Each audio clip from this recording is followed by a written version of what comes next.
Allah Subhanahu wa Ta'ala and ensure our program runs smoothly, let us invite Al-Fadil Ustaz Majdi to recite a prayer, dua. Tafadhal.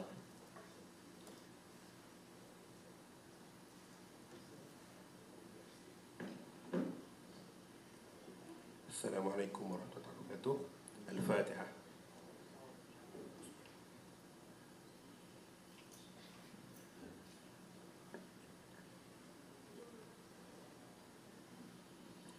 أعوذ بالله من الشيطان الرجيم. بسم الله الرحمن الرحيم. الحمد لله رب العالمين والصلاة والسلام على أشرف الأنبياء والمرسلين وعلى آله وصحبه أجمعين. O Allah, the most merciful, the most just, we turn to you seeking your guidance, your blessings and your mercy upon this gathering. Ya Allah, bless this conference and make it a means of relief, justice and hope for our Rohingya brothers and sisters. Fill the hearts of the attendees with sincerity, wisdom and unity, so that they may find effective solutions to the struggles faced by the oppressed. O Allah, grant the Rohingya people strength in their trials, patience in their suffering, and victory over injustice. Ease their hardships, heal their wounds, and grant them safety, security, and a dignified life. Ya Allah, open the hearts of world leaders, policy makers, and those in power to act with justice and compassion. Make this conference a turning point for real change, bringing an end to their suffering and paving the way for their rightful return and security. O Allah, let the voices of the oppressed be heard, and do not let their cries go unanswered. Elevate their status in this world and the hereafter, and reward them abundantly for their endurance. Allahumma ja'al jam'ana hadha jam'an marhuma, wa tafarruqana min ba'dihi tafarruqan ma'suma, wa la taj'al fina wa la minna wa la ma'ana شقيا ولا محروما. ربنا لا تزغ قلوبنا بعد إذ هديتنا وهب لنا من لدنك رحمة إنك أنت الوهاب. ربنا آتنا في الدنيا حسنة وفي الآخرة حسنة وقنا عذاب النار. وصلى الله على سيدنا محمد وعلى آله وصحبه وبارك وسلم والحمد لله رب العالمين. Amin, amin ya Rabbal Alamin. Thank you to Ustaz Majdi. To officially commence our program, it is my pleasure to invite Dr. Ahmad Al-Muhammadi, the representative of Deputy Rector for IIUM. Ladies and gentlemen, please welcome Dr. Ahmad Al-Muhammadi.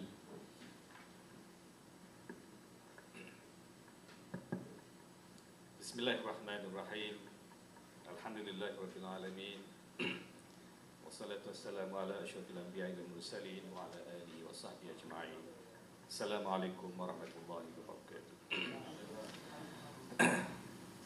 Honorable Tan Sri Dr. Syed Hamid Alba, Foreign Minister, former Foreign Minister, Dr. Ahmad Azan Abdul Rahman, IPHAS RC, OIC, Mr. Nurul Islam, Chairman Arakan Rohingya National Alliance, panelists for the KL Conference, the Rohingya Crisis, Regional Action and Global Advocacy, representative of the civil society organization, the participant, and ladies and gentlemen. First and foremost, it gives me a great pleasure to join you in this conference, the Rohingya Crisis, Regional Action and Global Advocacy. In this conjunction, I would like to convey a special thanks to the organizer, the Arakan Rohingya National Alliance, or ARNA, in partnership with the Global Peace Mission, GPM, in Malaysia for choosing IIUM as the venue for this important conference.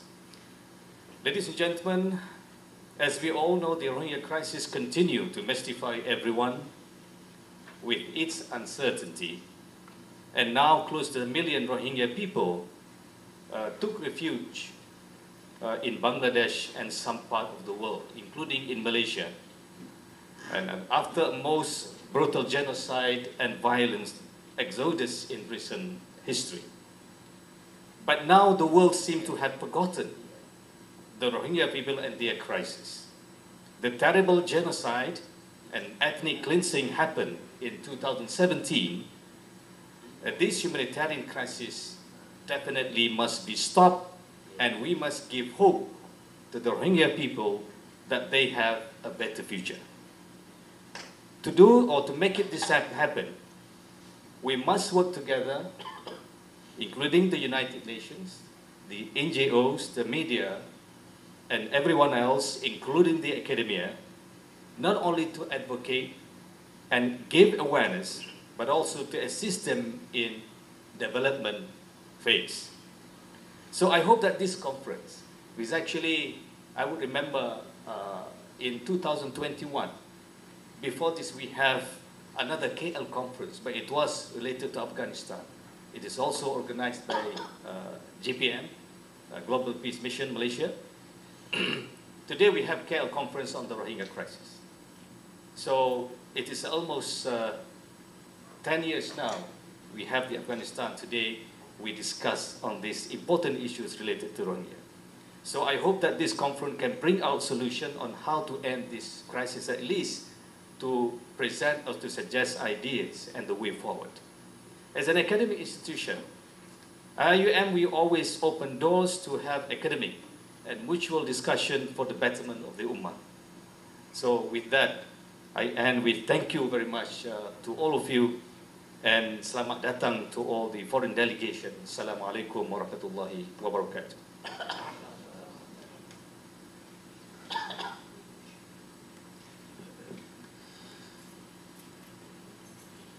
Thank you, Dr. Ahmad, for the insightful and inspiring remarks. Ladies and gentlemen, now we move on to the highlight of our program, our session featuring 3 distinguished speakers who will share their expertise and perspectives on the Rohingya crisis, regional actions, and global advocacy. Each of them brings a wealth of knowledge and experience, and we are privileged to have them with us today. Without further ado, let us begin with our first speaker, Nurul Islam, Chair, Arakan Rohingya National Alliance.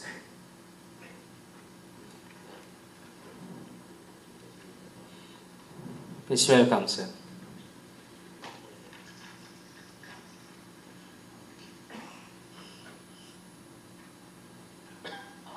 Thank you very much.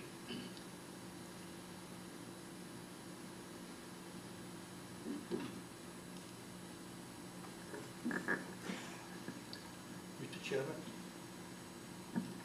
Excellencies, ladies and gentlemen, Assalamu alaikum wa rahmatullahi wa barakatuh. Good morning. On behalf of the Arakan Rohingya National Alliance, I thank the International Islamic University for hosting this one-day conference on the oppressed and persecuted Rohingya. I also highly appreciate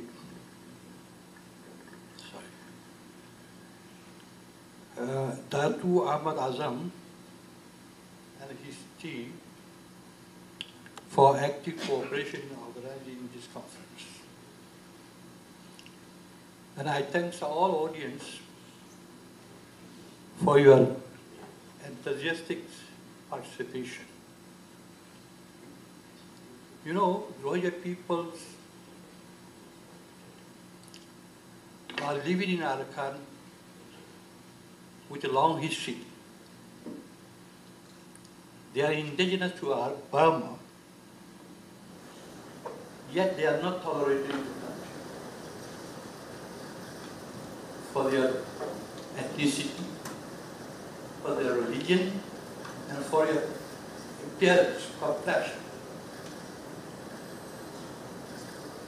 And they are different from Burma, the dominant people in Burma.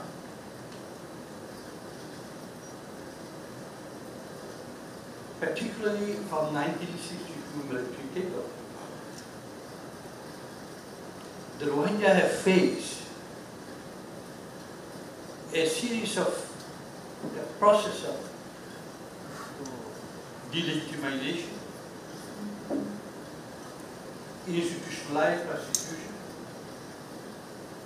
and worsening abuses culminating into the worst genocide, one of the worst genocide in 21st saying to 2017. On the other hand,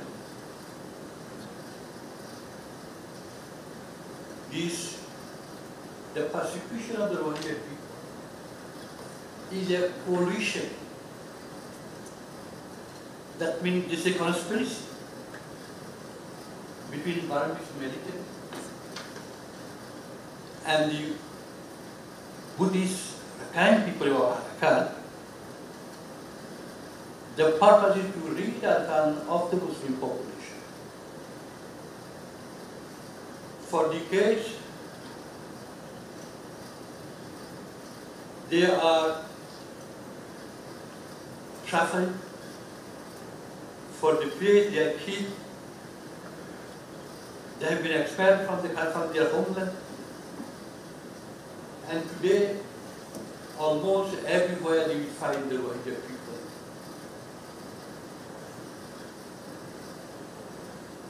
In 2017, the world was shocked, appalled, to see the images of the Rohingya men, women, and children fleeing their land, fleeing mass atrocities in Arakan. Even people are killed, women are gang raped, children were thrown into the flame, and there was large-scale destruction of their population. Forcing, as a result of this, about 1 million people have taken refuge in the neighboring Bangladesh. We are thankful to the Bangladesh government and the people for giving us shelter, taking care of our people, despite their economic Australia. And similarly, there are countries, brotherly countries of Malaysia and Indonesia and other receiving countries. And then we are also thankful to those people. Now the problem, how do we solve the problem? Today, Bangladesh is a home to 1.3 million Rohingya people, including those who came before 25th of August 2017. Since 1st February 2021, there was a military coup in Bangladesh. Then civil war spread all over the country. And political landscape of the country has changed. In Arakan, this is two forces. One is the Burmese military, the other is Arakan army, this is the Buddhist, community armed forces. They two are vying for power in Arakan.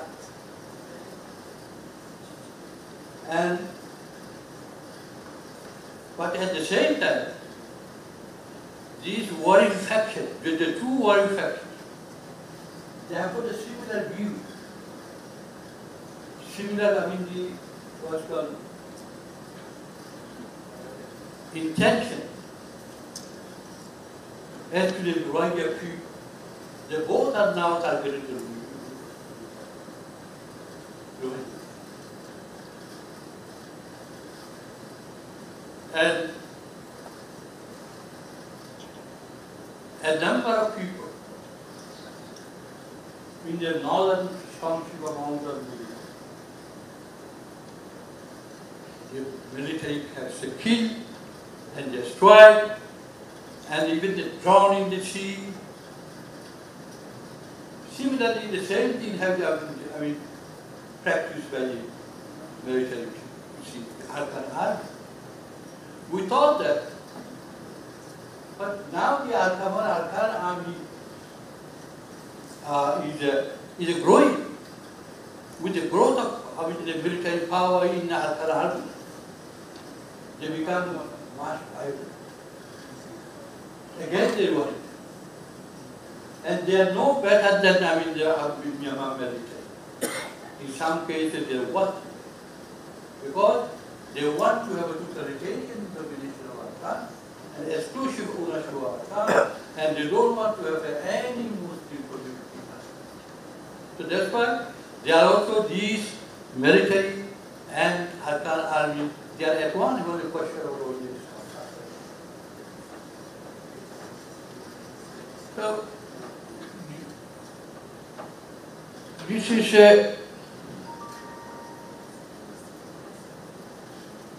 after 2017,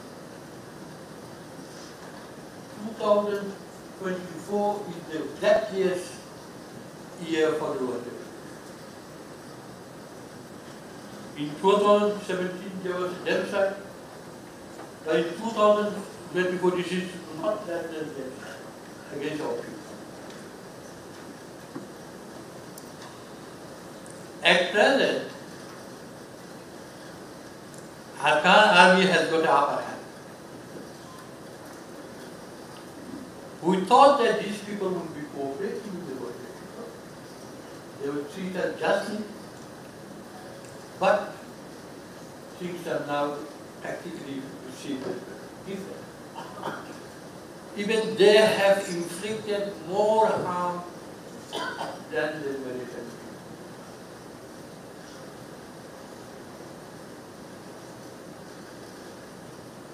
Anyway, this is the most important for the Rohingya people to return home. Our peoples are spread all over the world, more or less, but in the South Asian countries, the Southeast Asian countries. So this way we cannot have a whole living. We must go back to our homeland. We want to, but we cannot return where the genocide is still ongoing. So, at the same time, on the other hand, neither the American nor those who are in administration, nor Arkan army have any political will to repatriate the Rohingya people. Because once they could eliminate our people from our homeland, with full impunity,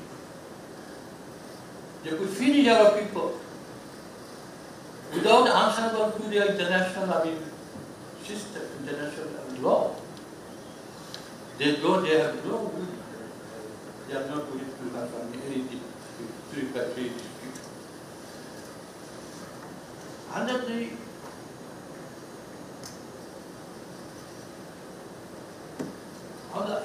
we have now exiled governments. Those who are fighting against the American, at the same time who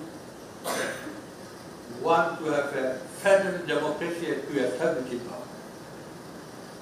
But regarding this, we call the unity government. And NUG, this is the National Unity Government. Their policy is also towards Rohingya ambiguous and ambivalent. So, but by all our standards, by all intents and purposes,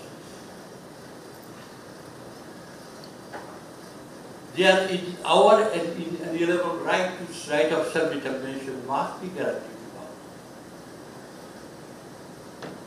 It is in line with the other communities of people in the country, consistent with the other nationalities of the country. However, this is that when we apply this, an enormous challenge for the international community. Hundreds and thousands of children and youths are growing up deplorable conditions, without education, without guidance, after having suffered much trauma. This will have negative effects, consequences, not only for the Rohingya, but for the entire region. In the past, we have seen international community who are expressing hope for democracy in Myanmar while it was ruled by the military. But 2017 proved this illusion. It was not practically covered. We hope no such mistake will happen in the case of Afghan army, whose brutality is no different from the Burmese military. Last but not the least, genocide never happened overnight or without warning. No genocide can be prevented or stopped without intervention. So, in conclusion, I want to give some recommendation requests to protect the Rohingya people from ongoing genocide and atrocities. I will say the mass atrocities by the Myanmar military and the Afghan army. To respond to the humanitarian crisis, humanitarian need of the Rohingya people and other people in Myanmar, and increase the humanitarian aid to the genocide victims in Bangladesh and refugee camps and other places. To provide proper education to the Rohingya children in Bangladesh, Malaysia and other countries of refuge. And one more recommendation.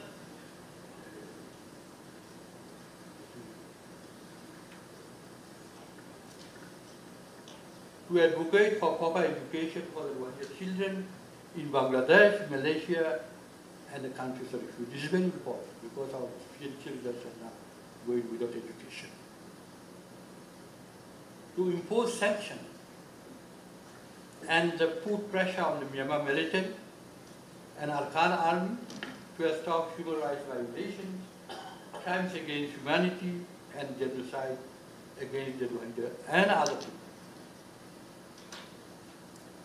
To take effective measures for voluntary, safe, dignified, and sustainable repatriation of the Rohingya refugees and boat people from Bangladesh and elsewhere to their original place in Myanmar.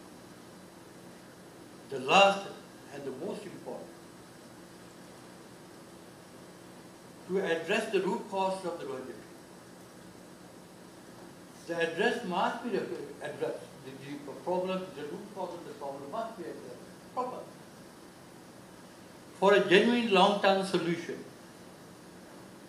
Rohingya must be able to live in Arakan or Rakhine state as equals.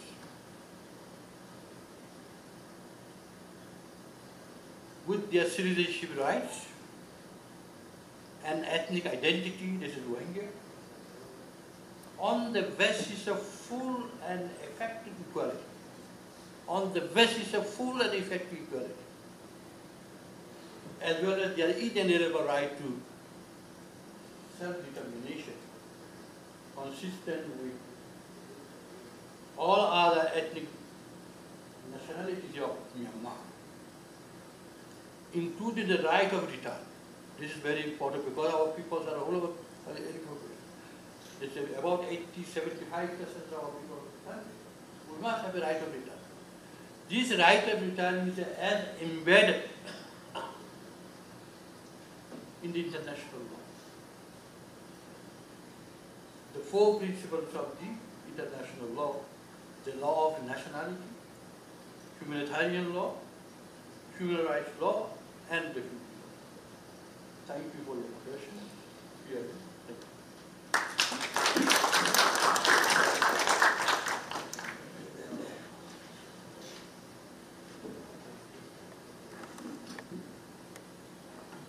Thank you, Mr. Nurul Islam, for that insightful presentation.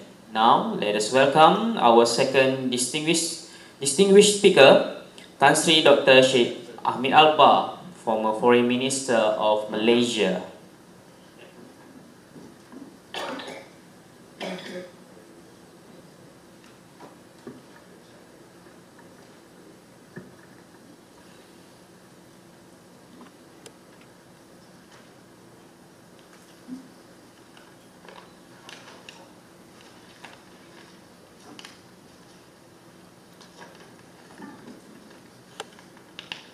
Assalamualaikum warahmatullahi wabarakatuh.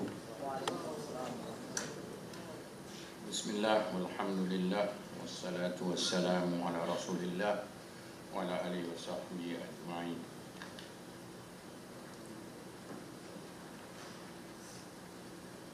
Mr. MC,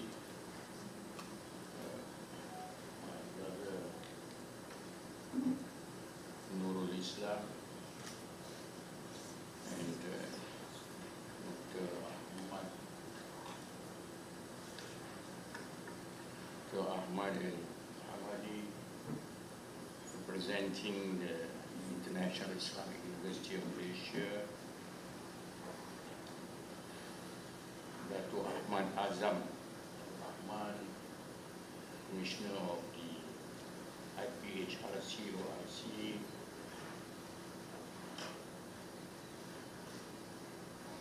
the Chairman of the Global Peace Malaysia, Excellencies,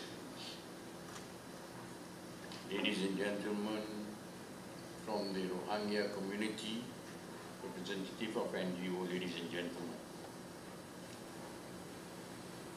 Alhamdulillah, we are fortunate to be able to gather in this beautiful facility of the IUM and to take part in the Rohingya on the KL conference, a half-day conference on the Rohingya crisis, regional actions and global advocacy.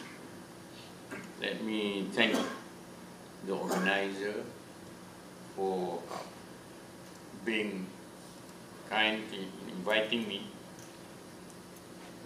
to say a few words at this very important conference. I think in order for us to be able to understand the issues, problems and challenges of the Rohingya crisis, our brother Nurul has given a very insightful, intensive coverage to this. Anyway, indeed it is an honor for me here to be able to be with all the distinguished guests, esteemed speakers, and I see a lot of people from the Rohingya community in Malaysia and Kuala Lumpur, which is an honor. And I think when we are organizing this, we are not organizing something new. This has been the most persistent and tragic crisis in our region. The persecution of Myanmar minorities, particularly the Rohingya. For decades, as explained just now, we have witnessed cycles of violence, displacement and suffering, and yet no meaningful solutions, and it remains elusive. The crisis is not just a humanitarian issue. To me, I would like to focus, because the Rohingya crisis regional, it means you're talking about ASEAN. So I will talk on ASEAN. It is a test of, to me, it is a test of ASEAN's credibility, a challenge to international law. But when you talk about international law, you must always be circumspect. There is no such thing as international law, but there is such a thing as law of the mighty. It is a test, as I mentioned, it's a question of, and this issue is seldom addressed. We always talk, it is accountability, but when you speak about accountability, it is actually a moral responsibility for the global community. But how do you live in a world without morals? We don't have such thing. So it's a question of you trying to find the convergence between humanity, justice, and international law.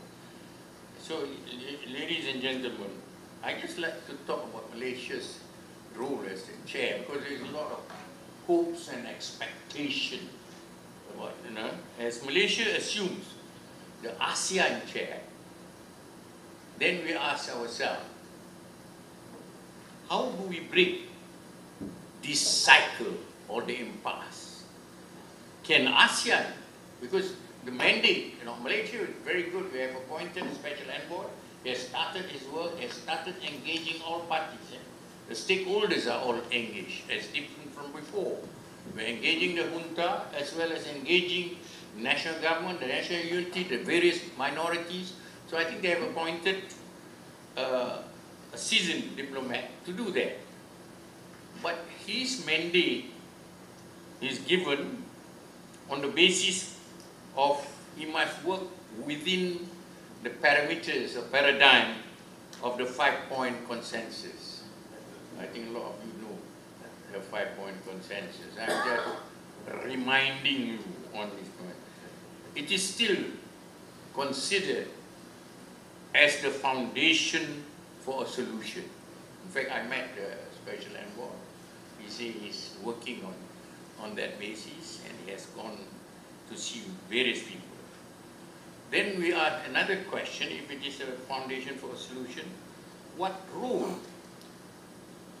can international legal mechanism like the International Court of Justice, we have got all the mechanisms, but mechanisms in the context of the global order is as good as its ability to enforce.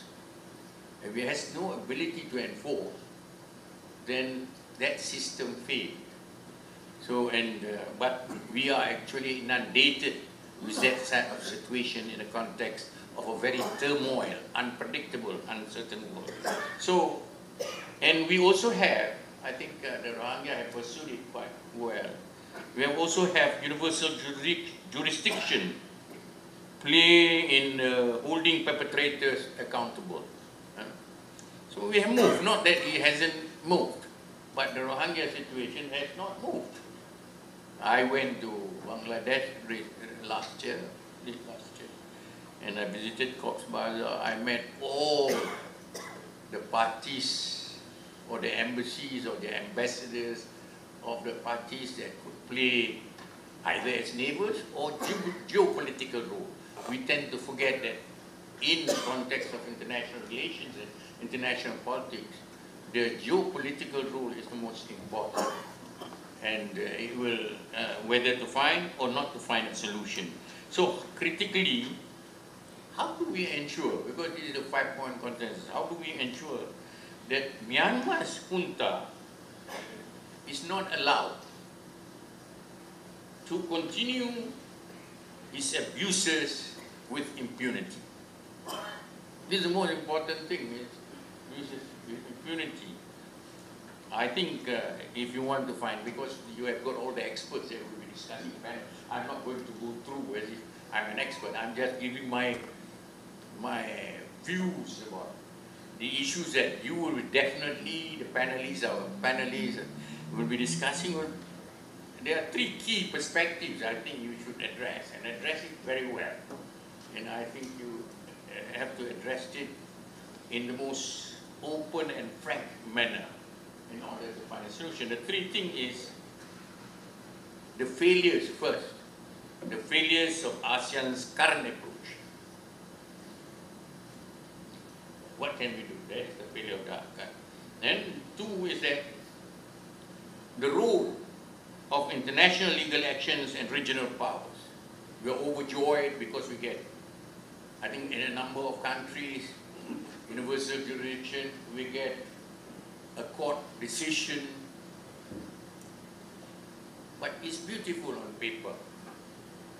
I think if you look at the decision of ICJ on Palestine, we have never seen such an affirmative decision on Palestine as, even if we look at the whole case of Jerusalem, Al-Aqsa, there is an old English court decision that always belonged to the Muslim, but nothing happened. So don't be overjoyed by international mechanism. At the end of it, what you are going to achieve is what you can do. I think the world only understands the language of might. If you're weak, you don't have the power to react, then it's more difficult. So I think the role of international legal action, regional powers, I'm sure you're going to discuss, and I believe that a new ASEAN framework led by Malaysia to address the crisis effectively. I'm not going to go through all those things because I think I've jotted it down, but then I will be taking the role of a panelist. So I'm just going to go through the generalities of it. I think that the situation of the Rohingya, as well stated, within Myanmar, remains one of the most pressing challenges. Deprived of citizenship, as you all know, in 1982, under Burmese citizenship law, the Rohingya have been rendered stateless, though it may be very popular before to accept Rohingya. In the context of today's world, it becomes more and more difficult. Without legal recognition of rights, you don't have the worst of the situation. Many countries do not have the refugee, they do not ratify the refugee convention in ASEAN. So, and in the case of Malaysia, our law is such, even though in the case of, in terms of our humanitarian, I think, approach, we have taken a very, very, I think, very compassionate and merciful approach in accepting, because in our case, the law is very clear. Anybody that comes without documents are all just illegal. But we have treated it differently as a special case. So alhamdulillah. So I think this lack of citizenship has left them vulnerable to systematic discrimination, violence, and disenfranchisement. Denial of is not just a legal issue, it's a denial of humanity. I think you are, at present, the Rohingya situation is worse, because I was told in all my visits and my engagement, in the case of Arakan, at present, as far as the Arakan is concerned, they do not want any Rohingya on the land of the Rakhine state. That's their present position. So, and I don't think we'll be able to solve problems if then we refuse to engage. We have no choice but through interaction and dialogue, we have to engage. So I think at the national level, if you look at the national, Myanmar itself must recognize the urgency of granting citizenship to the Rohingya. I hope this time the Rohingya are not going to be used by the junta in order for them to fight the Arakan, and then again you get caught in a situation during the World War II and post-World War II. This not merely is of symbolic gestures of political rhetoric. I think we must move from rhetoric to the issue of justice, equality, and human dignity. That's I think the recommendations of our brother Nurul just now at the end of his introductory remarks just now. I think the Rohingya, as he mentioned, must be granted the same right as any other citizen of Myanmar. There should not be any compromise, including the right to freely participate in political processes. I think you have to look at the history of Myanmar before. I think the Rohingya have been members of parliament. They have all important position in the government as well as in the armed forces. So I think what we are stating is, give what was theirs, give back what was theirs. So I think the Rohingya must, I think they must have the right to vote, to run for office as people, to have a say in the decisions that affect their lives and their communities. So, but this cannot happen in isolation. I think it is crucial that the Rohingya engage with the political architecture of Myanmar, building alliances with other ethnic and political groups in Myanmar is essential for ensuring that their voices are heard and their rights are protected. The Rohingya cannot afford to remain on the periphery. You must be part of a national dialogue on peace, reconciliation, and the future of Myanmar. I think the other part is very important. The Arakan Army now is controlling about 90% of the Rakhine state. So I think you need to have your negotiation with the Arakan Army and the need for national dialogue. One of the complexities of this is the ongoing conflict in Rakhine, where the Rohingya find themselves caught between military authorities and armed ethnic groups such as the Arakan Army.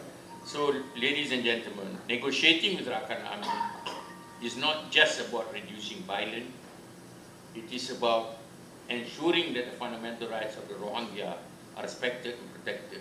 I think here the neighbors are important. Here, I personally, there is a representative from Bangladesh, from the embassy of Bangladesh.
And I think at the international level, as mentioned, we need the UN, we need the OIC, and we need the global awareness and responsibility to act.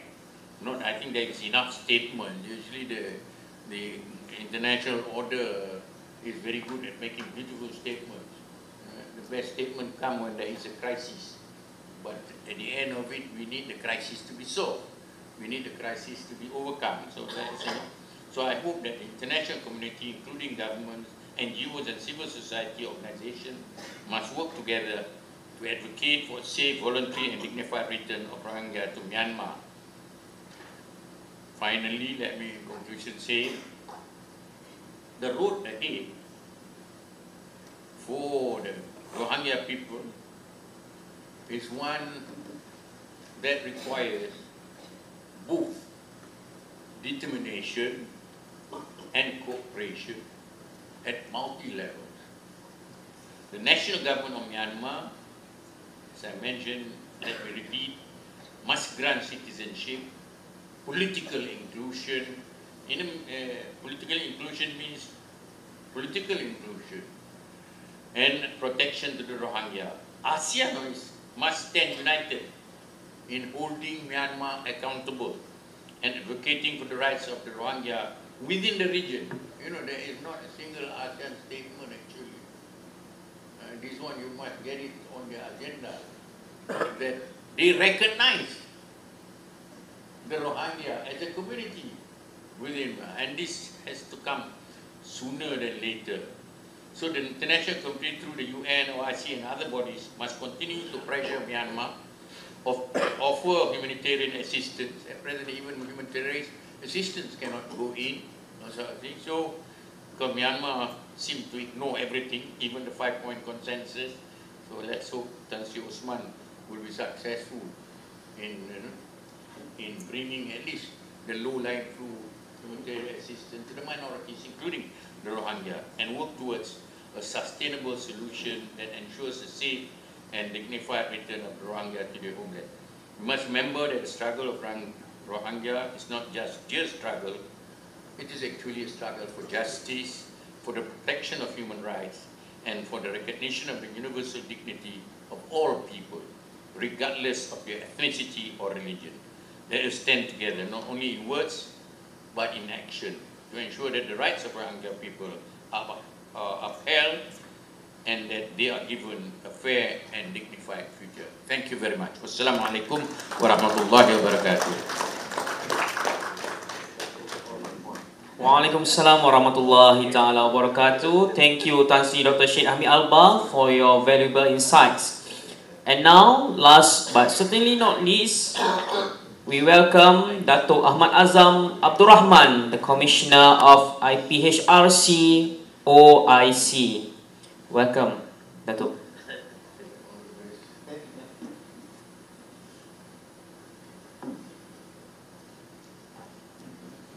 Bismillahirrahmanirrahim. Alhamdulillahirabbil alamin. Wassalatu wassalamu ala asyrafil anbiya'i wal mursalin sayyidina Muhammadin wa ala alihi wa sahbihi ajma'in. Asyhadu an la ilaha illallah wa asyhadu anna Muhammadar Rasulullah. Radina billahi rabba wa bil islami dina wa bi Muhammadin nabiyyan wa rasulah. Yang berbahagia Tan Sri Dr. Syed Hamid Alba, mantan Menteri Luar dan juga mantan utusan khas OIC ke Myanmar, our long-time friend, respected Dr. Nurul Islam, whom I have known for the past 30 years, the chair of Arakan Rohingya National Alliance,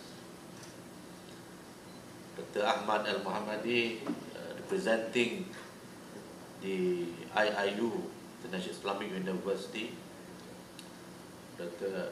Fitri Johar, Chairman of Global Peace Mission, the organizer, panelists. Assalamualaikum warahmatullahi wabarakatuh. After listening Tan Sri Dr. Syed Hamid speaking, I have nothing less to say, I have nothing to say. Because he has covered everything based on his experience as envoy of OIC to Myanmar, as well as a former foreign minister.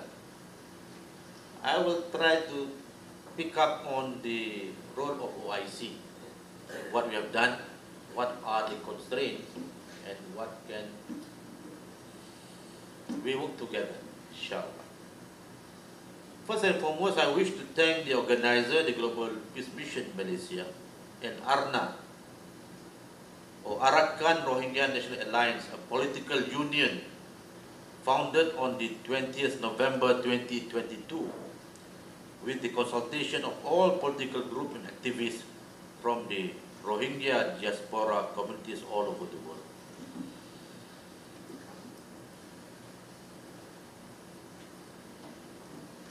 For organizing this important event, advocating for the regional and global advocacy of the plight of the Rohingya.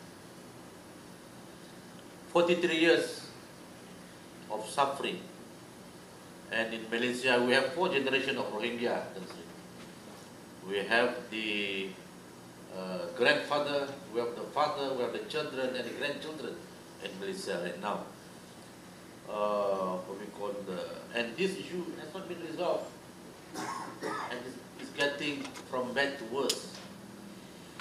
And we hope that this conference will open the eye of the policy makers to do something concrete to resolve this issue that has been going on for the past 43 years. In 2021, when there was Afghanistan, the Taliban took over Kabul and Afghanistan. Global Peace Mission organized a conference on Afghanistan. And since then, they have appointed special advisor to Afghanistan. And since I was the organizer, I was appointed as special advisor to Afghanistan. I hope I will not be appointed as advisor of anything of the Rohingya, but we have done it for the past 43 years, inshallah. As mentioned by Tasri just now, in view of the Malaysia as the chair of ASEAN for the year 2025, the Rohingya crisis, I am sure, will be one of the agenda to be resolved. And I believe Prime Minister Anwar Ibrahim is very serious and very concerned by appointing former Prime Minister of Thailand, Thaksin, as one of his advisors unofficially on ASEAN.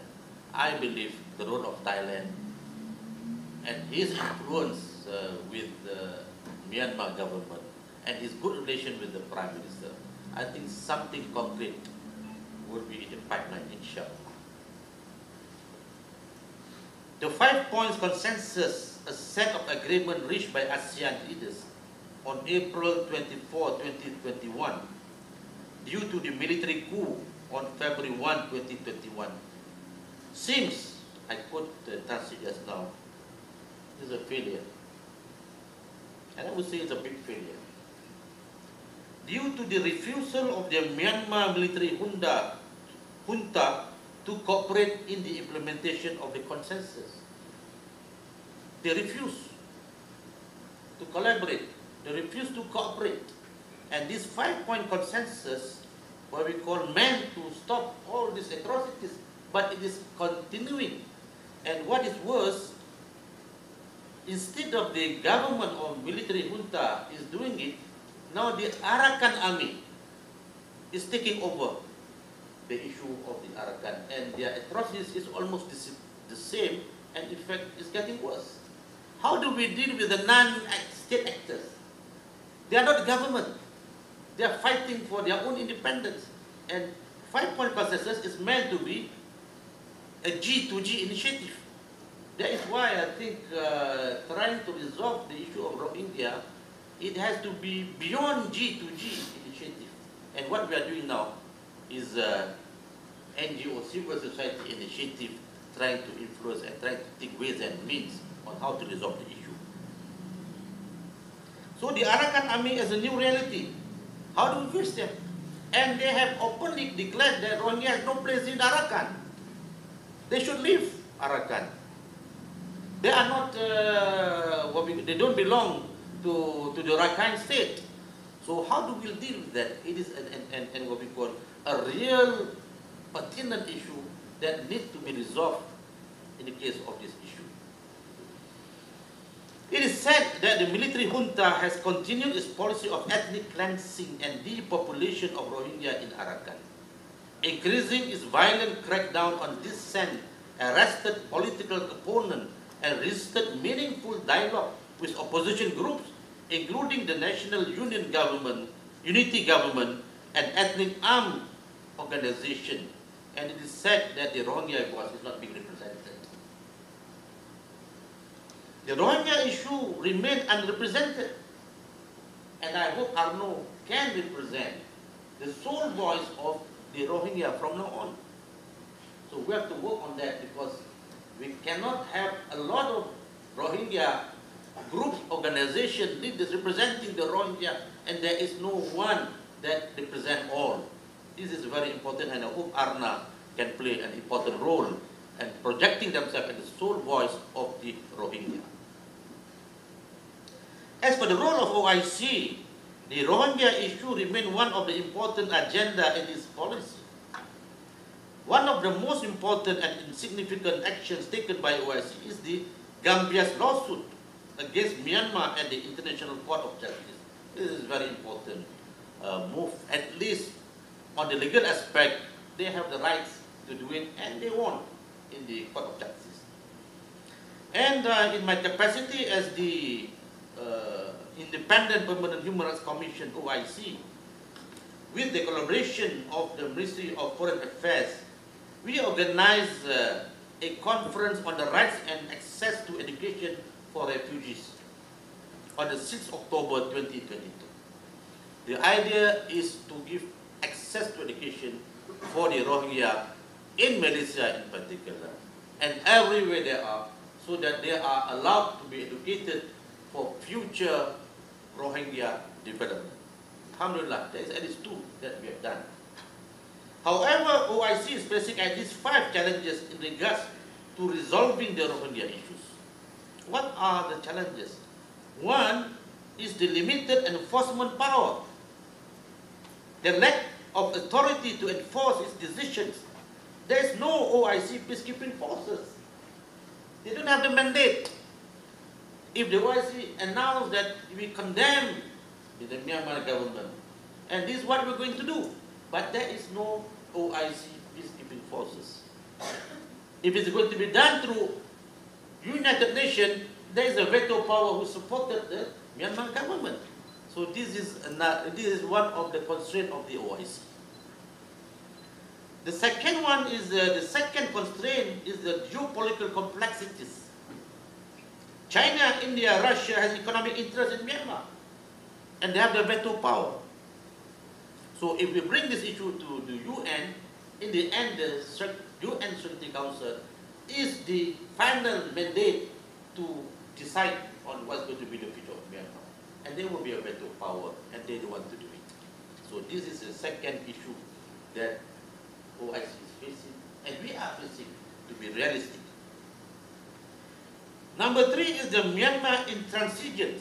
The Myanmar junta is authoritarian in nature. They resist any views from outside. They believe what they are going to do. They don't care about the world opinion, because they are backed by 1 or 2 veto powers in the UN. So again, we are stuck with that. Number 4, the lack of unified global action. There is no consensus on how to do it, because the division with UN Security Council due to the veto powers again. There is no unified global action on the issue of Rohingya, and the things are getting from bad to worse. And number 5, instead of focusing on the root causes of the statelessness of the Rohingya, we are focusing on humanitarian focus. We are focusing on humanitarian issues. One of the countries that we discussed this, we can help you. We will fund what we call Malaysia to have a kind of a camp for the Rohingya. We will fund everything for you. You give us a piece of land, and the Rohingya can stay, just like the Bidong Island, where the Vietnamese boat came.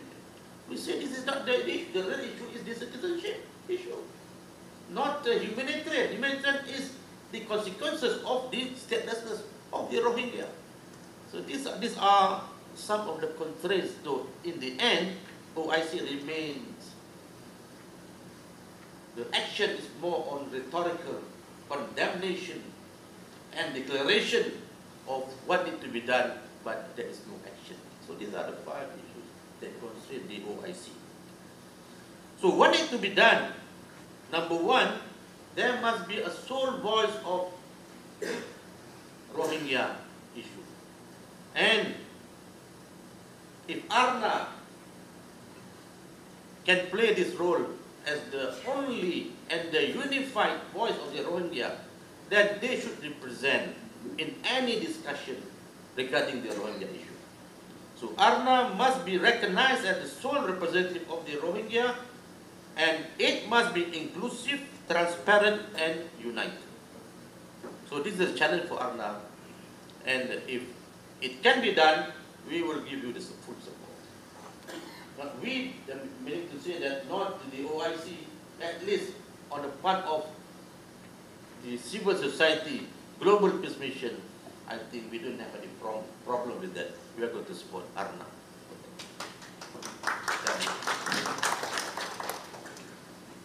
What needs to be done?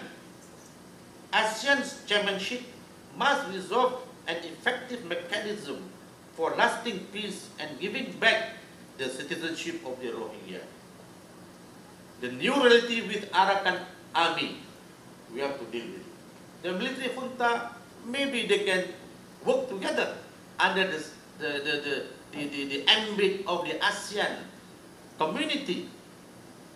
But how do we deal with the Arakan army? That in reality, they are controlling the majority of Rakhine right now. And they refuse to accept the Rohingya as part and parcel of the Arakan community. So this is a big challenge that we have to face, but I think the voice of the civil society must be strong, and it must be what we call the lobby has to be done at the regional level on people-to-people initiative. Number 3, while waiting the G2G effort into reality, the track 2 diplomacy must be engaged. Track 2 diplomacy means we have to intensify the involvement of the academicians, the think tank, the civil society, the humanitarian organization, whoever the non-government actors, must be given prominence, must be supported, and must work together with the government. A hybrid of the government and the non-government organization is very important. So Malaysia has done it when they appointed me as the special advisor to the foreign minister on Afghanistan. I am an NGO background. So I was co-opted by the government to work on behalf of the government. And now, for the past 3 years, we are doing a big engagement with the Afghan government. Even though it is difficult, but based on this experience, I think we can start working a model, a hybrid between the government and the civil society working together in providing global peace, inshallah. With that, I thank you, and I hope with the input from our panelists from Bangladesh, from UK, and from Malaysia, we have our own experience in dealing with the Rohingya.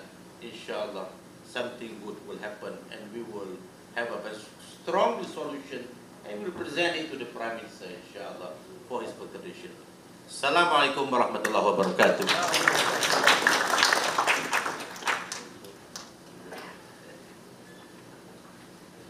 Thank you, Dato' Ahmad Azam. Ladies and gentlemen, what an inspiring session we have had with our distinguished speakers.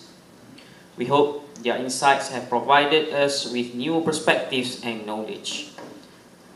Up next, we will continue with roundtable discussion, regional and global advocacy for the Rohingya crisis.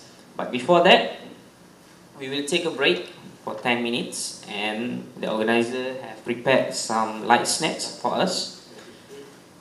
And I would like to invite our media team to take a picture of our distinguished speakers.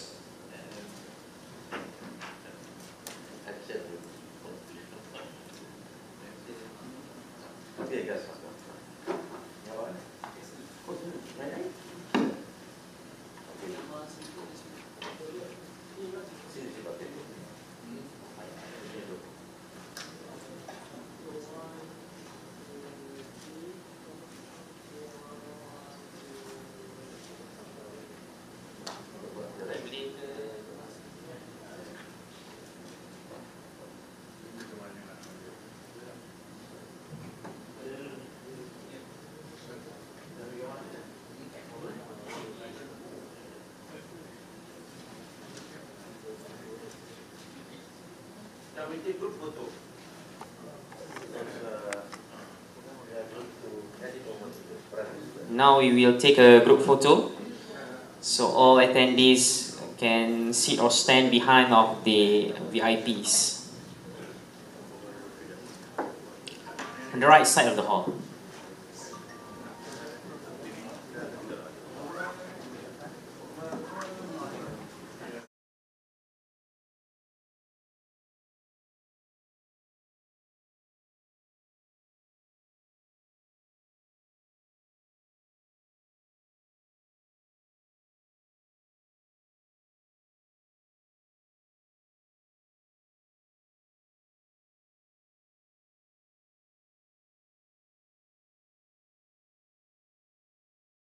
And we can take a group photos together, inshallah.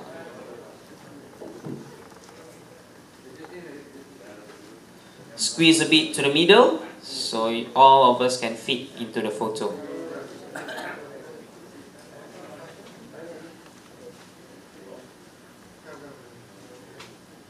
Okay, ready? 3, 1, 2, 3. 3 or more. 1, 2, 3. Okay. Alright, the bill. More.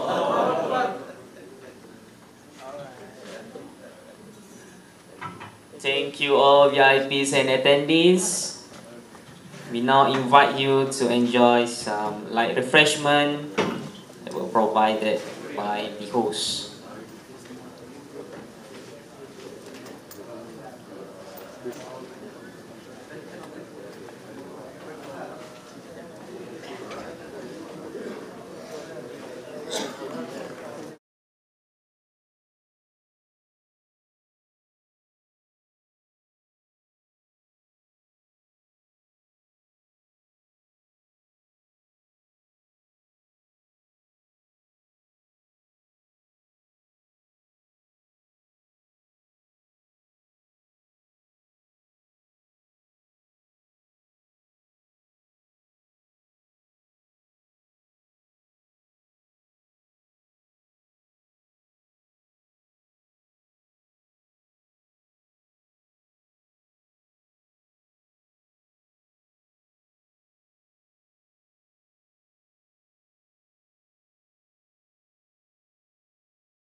Sebelum kita bermula, saya mempersilakan kesemua ahli panel kita, Prof. SK Taufik M. Haq, Dr. Ahmad Al Muhammadi, Dr. Julfitri bin Joham, Datin Nur Azlina binti Abdul Aziz, Nizamul Hasan, Prof. Dr. Salawati Mat Basir untuk mengambil tempat di bahagian hadapan. Before we start, I would like to invite all of our panelists, Prof. SK Taufik M. Haq, Dr. Ahmad Al Muhammadi, Dr. Julfitri bin Joham, Datin Nur Azlina binti Abdul Aziz, Nizamul Hasan, Prof. Dr. Salawati Mat Basir to take a seat at the front row.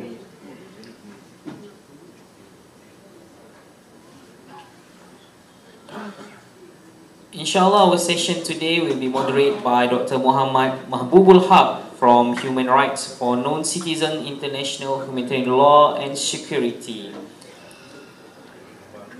Without further ado, I would like to pass the floor to our moderator, Dr. Muhammad Mahbubul Haq.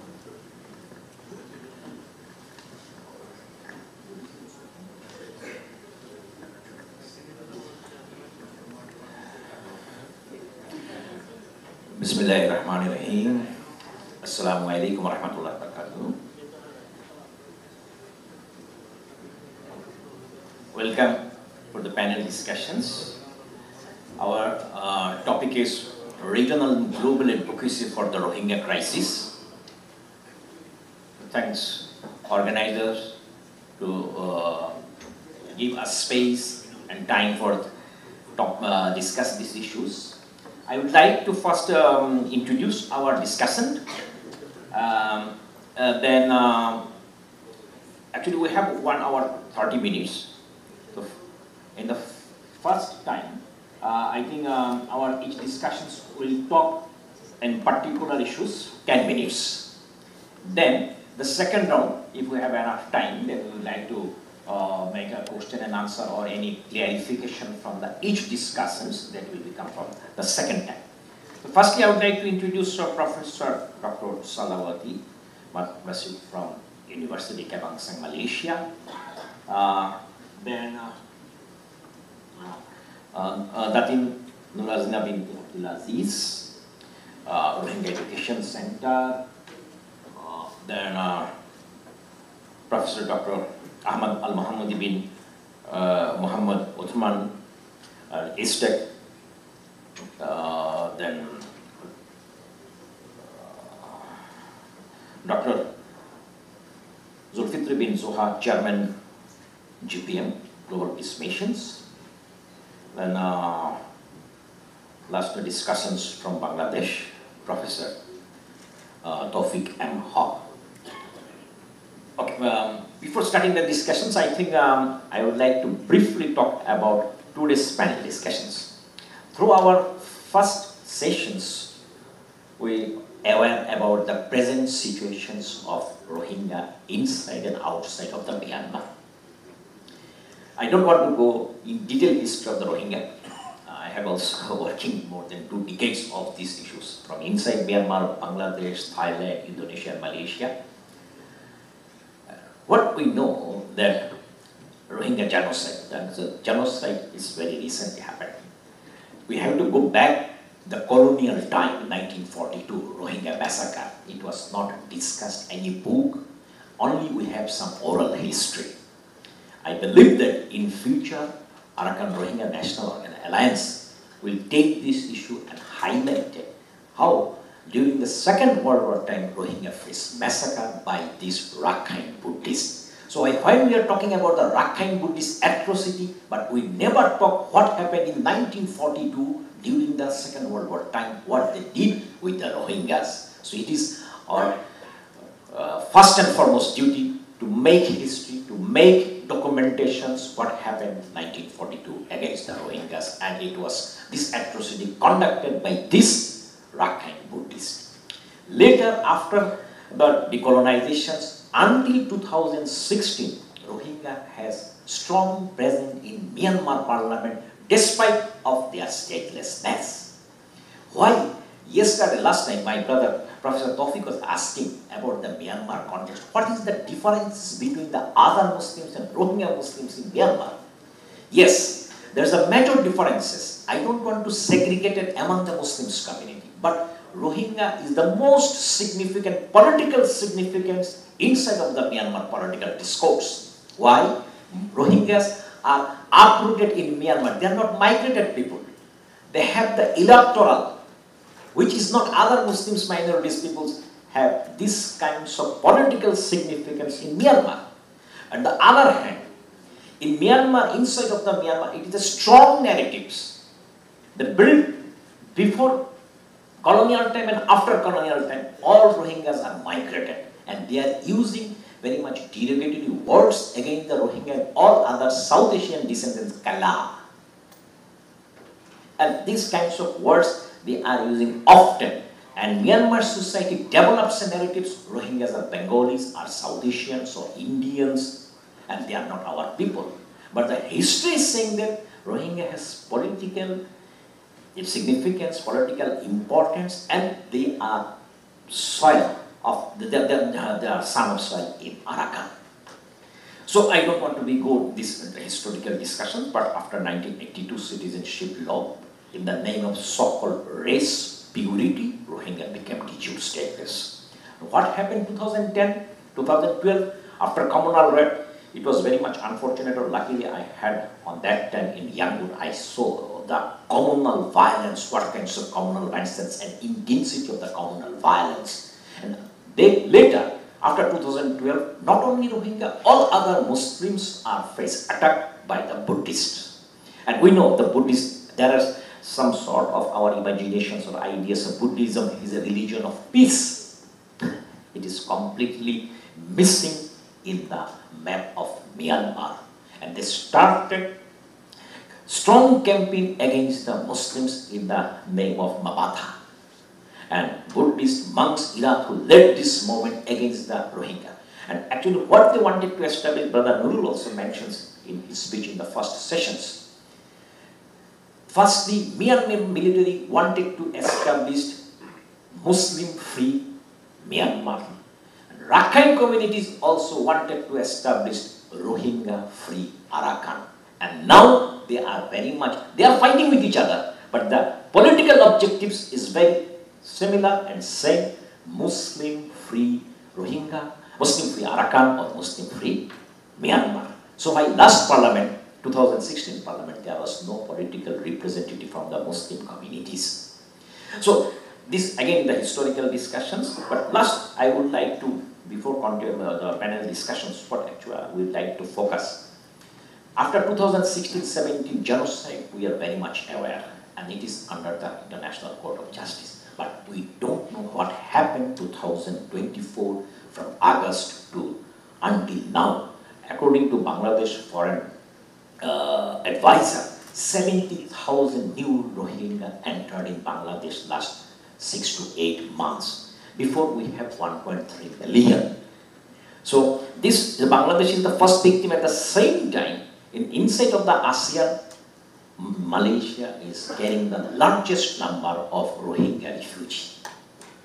Yes, it is also the Malaysian foreign policy to solidarity with Muslims in anywhere in the world.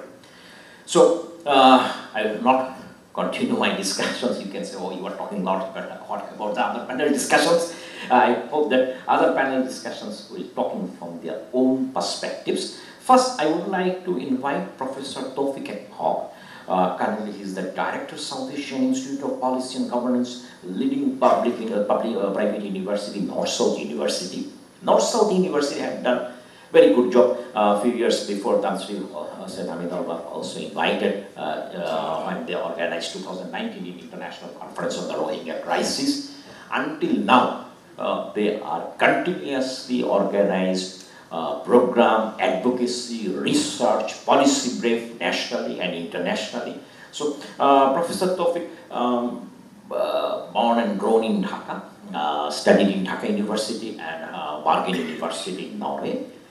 He has numerous articles about the Rohingya issue, books on the Rohingya issue, and recently published it from the road list.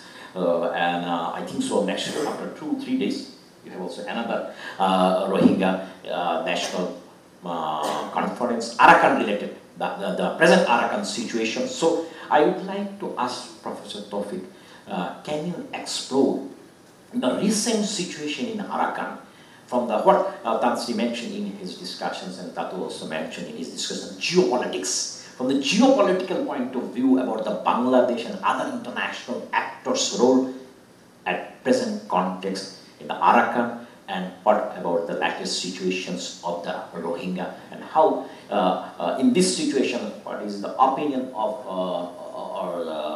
coming from the Bangladeshi people and Bangladesh government? Professor Tawfiq M. Haq. Thank you.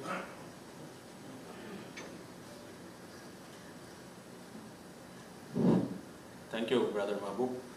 Assalamu alaikum wa rahmatullahi wa barakatuhu. Bismillahirrahmanirrahim.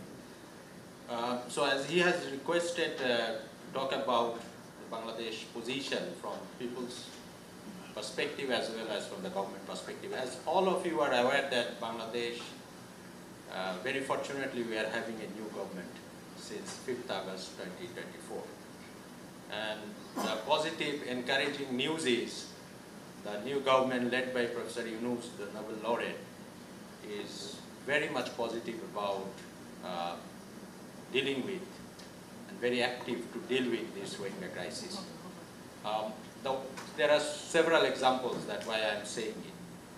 One of the evidence is that government has created a position, ministerial position, to deal with the Rohingya crisis for the first time since 2017. So the ministerial position has now been created. Dr. Kholi, a very veteran diplomat, he has joined as a capacity of a minister who is dealing with this Rohingya thing. And in the Foreign Office now they have a separate cell and they are working like a mini ministry. So this is one thing. The second thing is, I'm coming to that probably the last part of my discussion, that how Bangladesh is trying to deal with the crisis in a new manner. We are thinking about, the government is thinking about revisiting the Rohingya policy and as well as the Bangladesh policy towards Arakan and Myanmar. We are having a new situation, especially in Arakan, that we have to understand from Bangladesh point of view, and I also think from regional point of view. Sometimes in foreign policy discussion or international relation classroom, we tell our students that you can choose your wife, but you cannot choose your neighbor. So that's exactly happening in case of Bangladesh and also for ASEAN. Arakan is emerging as a new neighbor, a new geographical neighbor for Bangladesh and also for the region. That's the reality. 90% of the land is now occupied by Arakan army. Almost 300 kilometers of border of Bangladesh with Myanmar is now totally controlled by Arakan army. We are listening that by next 2 to 3 weeks, they are going to attack Situi, that's capital city. And if that happens and Situi falls, then the whole Arakan will be under Arakan army. So this is a totally new situation for Bangladesh. It never happened that a non-state actor controlling a neighbor geography in the kind of Bangladesh. And I think for ASEAN also this is a kind of a situation. It's not so easy that Malaysia, being the chairman of ASEAN, very easy to discuss with Myanmar government about Rohingya crisis, because Myanmar government will be coming and telling you that Arakan is controlled by a non-state actor. We have no control over them. So we cannot do anything because this is a different kind of situation. And then as a chairman of ASEAN, Myanmar doesn't have many options. So that's a very complicated situation that first we have to understand, that we are going to have a new neighbor and we don't know whether taking full control of Arakan, whether they will go for more autonomy or they will be gradually thinking for some kind of independence. So that's a reality in Arakan. And as all the speakers say, Arakan Army's policy is very, very clear. They want to see, as Brother Mahbub was saying, they want to see a Rohingya-free Arakan. point blank. There is no confusion, no debate, no discussion. They don't want to see any Rohingya living within Arakan anymore. And that result is there is a slow and silent influx since October 2023. Officially, the foreign advisor, the foreign minister of Bangladesh, the current foreign minister, he admitted that more than 70,000 new refugees came in the last 1.5 or 1 year to 3-4 months. Unofficially, it is much, much bigger than that. Me and Brother Mahbub visited camp in Cox's Bazar 3 weeks back. And then we listened from the camp, the RRC office and others, that every day on average 50 to 100 Rohingya are coming in Bangladesh. Every day. And we met some of the newcomers. So inside Myanmar, according to ARNA statistics and other statistics, we have now only 400 to 450,000 Rohingyas. And if this silent and gradual influx going on for next 1 or 2 years, then maybe there will be only 200,000 or 250,000 Rohingyas inside. So we are telling back to the Bangladesh government, we are telling to ASEAN, forget about repatriation or just give a pause to the repatriation thinking at this moment, and now think about how to stop the new influx that is going inside Bangladesh. Bangladesh is not a rich country like Malaysia.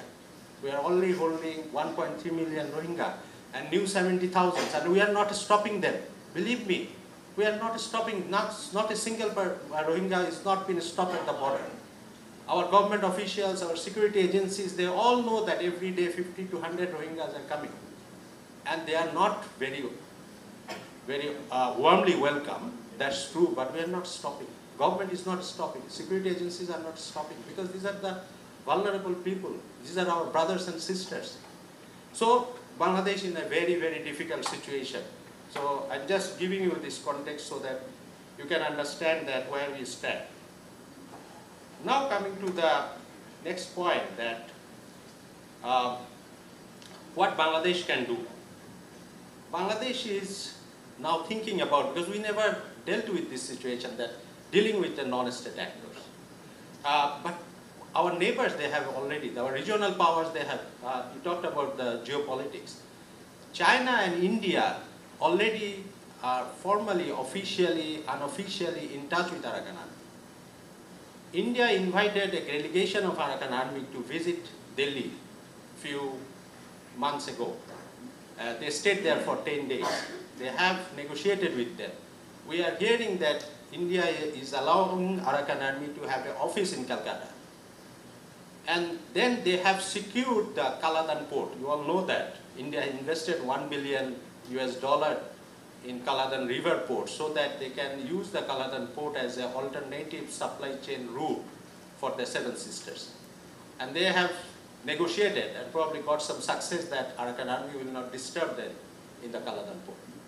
China brought the Arakan Army delegations to Kunming several times, a series of meetings held there. And China has ensured that their pipeline from Situi to Kunming, their investment in the special economic zones will be secured. And I'm sure that they have got that kind of the assurances. Bangladesh is slow in terms of taking a decision that how to deal with it. But now we are pushing the government. We are telling the foreign ministry that we need to work fast, because Bangladesh it will be in a losing condition if we fail to put pressure on Arakan Army that they have to stop killing, they have to stop atrocities against Rohingya so that nobody come back or nobody coming inside Bangladesh. So that's the major thing that Bangladesh is thinking about. Now coming specifically that the role Bangladesh is thinking about, as I said that Professor Yunus, we are very lucky to have him, you all know him, because he had his Nobel in Peace. And he's very serious about dealing with this issue from the very first day. In his first visit to UN, in all other occasions, he deliberately is talking about it. Malaysian Prime Minister visited Dhaka. We're so lucky to have him. And there was only one of the major discussion on the Rohingya issue, and they are both friends. And he is trying to bring back the Rohingya issue in the forefront of the discussion in the global forum again, because it has been a little bit forgotten. We have to admit it, because of the Ukraine situation and also because of Gaza. The Rohingya situation, the stories have little bit forgotten and sidelined. Professor Yunus and his government and Bangladesh, we are trying to bring it back in the forefront of the discussion. And as the first step, he has planned an international conference led by United Nations. And UN has agreed, UN Secretary General has agreed that this year in September probably, at the end part of the year, there will be a high-level, high-power international conference. Still the venue has not been finalized, either in New York or in Qatar, Doha probably. And the purpose of the conference is that bringing the attention again on the topic, the crisis. And then so that one is humanitarian assistance, because it's going down also. Even though we know that because of Gaza situation and also Ukraine, that is dying down, and we need to bring it back, that some of the assistance from global actors. And then also the solution thing, that how the global actors and the players, they come together and think about how to solve this problem in a new context when a non-state actor is controlling the area. Bangladesh is also trying to develop a revised policy on Rohingya and Arakan. That's the second thing the government is trying to do. And also now finally what Bangladesh is trying to do, and that's the elephant in the room that nobody wants to talk about. We have realized, Bangladesh has realized, without any military deterrence against Arakan army, against Tatmadaw, there is no solution. They will not bring this back, bring the people back without any military deterrence from Bangladesh side. And Bangladesh is now seriously thinking about military deterrence, because we have seen that recently Turkey has got a success to solve the Syrian refugee crisis because they had the military deterrence. Bangladesh is not Turkey, we understand. But we need to think about how Malaysia, Turkey, Pakistan can help Bangladesh. And we can together make also an alternative military deterrence, so that whoever in power in Arakan, whether it's the Arakan army or Tatmadaw, they feel threatened that if they do not take back Rohingya, they will be in trouble. Thank you very much. Thank you, Professor Muhammad Tawfiq. Thanks for your thoughtful discussions, and also reflected on what is happening in the context of Bangladesh and also geopolitical point of view. Now I would like to invite Dr. Zulfitri bin Zoha, Chairman, Global Peace Missions. Actually, Global Peace Missions are well-known organizations inside of the Malaysia and outside of Malaysia, especially where the Muslims are oppressed. They are working for the humanitarian works in not only Bangladesh, Afghanistan, Turkey, Syrian refugee. And so far I know for our few students also doing masters and PhD and the refugee issues and working in organizations. So I hope that Dr. Zulfitri will discuss about the refugee issue, especially the Rohingya refugee from the humanitarian context. Because why humanitarian context we are discussing? Because recently when Trump came in the power and he mentioned that all USAID and other projects will be shut down, that will be really negative impact on the refugees, especially those who are living in the Bangladesh. Because large amount of donations and financial aids are coming from United States of America. So it will be big challenges in future for the refugees. So now I would like to invite Dr. Zulfitri to explore the Rohingya issue and other refugees matters from the humanitarian perspectives. Professor Zulfitri. Assalamualaikum warahmatullahi wabarakatuh, and good morning. Thank you, Dr. Mahbubul Haq, as the moderator, respected colleagues, brothers and sisters. Thank you for being with us. And in fact, I inherited this post from Dato' Ahmad Azam, my mentor. So it's very challenging task to inherit from somebody who performed before. So brothers and sisters, I have 6 points to share with all of you. So as introduction, humanitarian organization has been at the forefront of addressing the immediate needs of the Rohingya. But they are also working towards long-term solution. And of course, in humanitarian organization, we are focusing on 2. The first one is short-term, it's humanitarian, and the second one is advocacy for the long-term solutions. This includes creating avenues for education, economic opportunities, and integration to restore dignity to the refugees, not just as aid recipient, but as individuals with potential and right. Brothers and sisters, Malaysian role in supporting the Rohingya. Despite not being a signatory to the 1951 Refugee Convention, Malaysia has opened its door to one of the largest Rohingya refugees population in the region. This is a significant humanitarian gesture, reflecting Malaysia's commitment to upholding human rights. Civil society NGOs like Global Peace Mission Malaysia and other Malaysian NGOs in Malaysia have played a critical role in filling the gaps where legal framework fall short, ensuring that Rohingya refugees have access to essential services, including healthcare, education, and basic necessities, especially in Malaysia. Initiative led by Malaysian humanitarian organizations like Global Peace Mission Malaysia and others have focused on empowering refugees through education, program, vocational training, and livelihood support, helping them become more self-reliant rather than dependent on aid. I still remember when I was the president of Malaysian Youth Council a few years back, we working closely with Rohingya Youth Council to educate our youngsters in Malaysia that the marginalized refugees, especially the young people, Rohingya in Malaysia, should be addressed. The impact of COVID-19 pandemic exacerbated the vulnerabilities of the Rohingya in Malaysia, highlighting the urgent needs for stronger humanitarian policies that protect refugees' rights while ensuring national security. My second point, empowering the Rohingya through livelihood opportunities.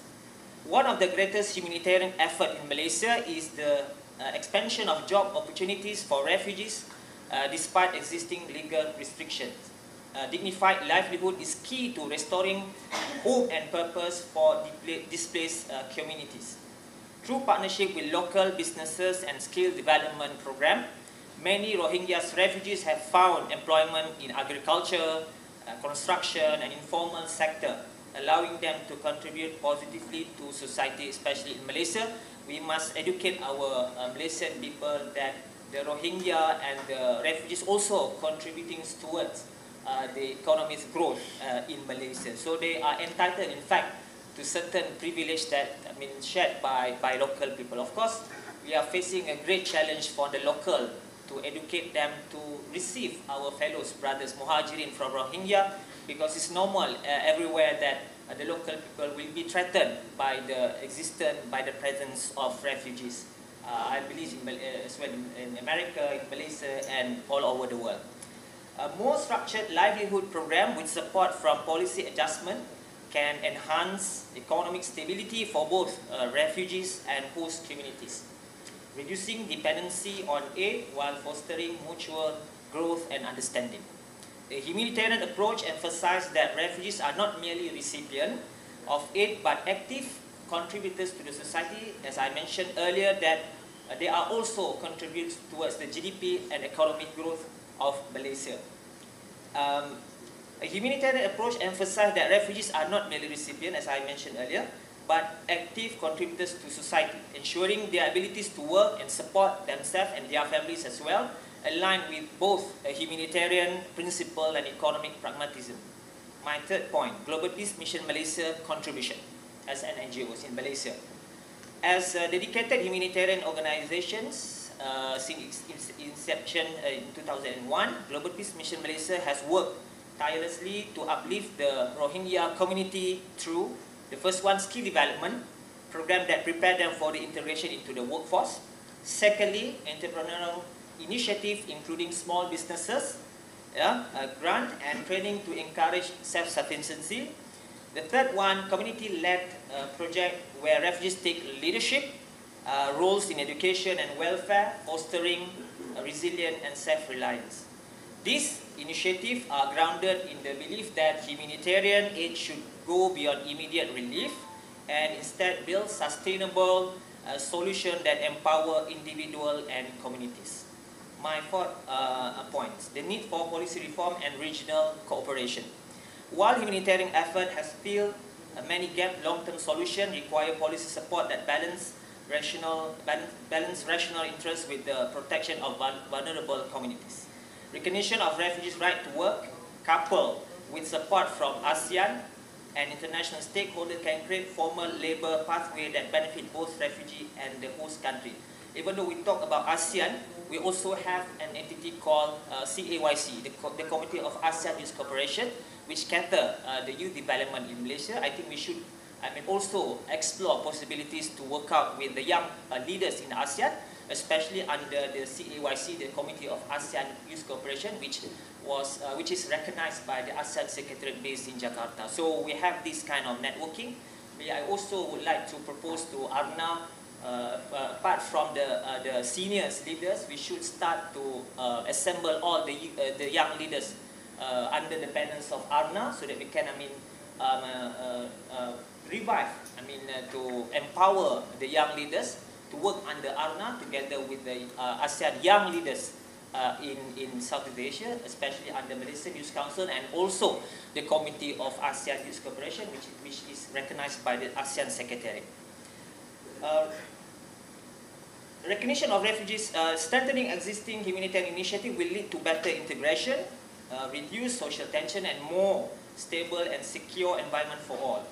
Malaysian role in ASEAN, of course, is so crucial in advocating for regional solution, as mentioned by Tan Sri Ahmed Alba and Dato' Ahmad Azam before, including collaborative effort to provide safe and legal migration pathway and share the responsibilities of refugee protection.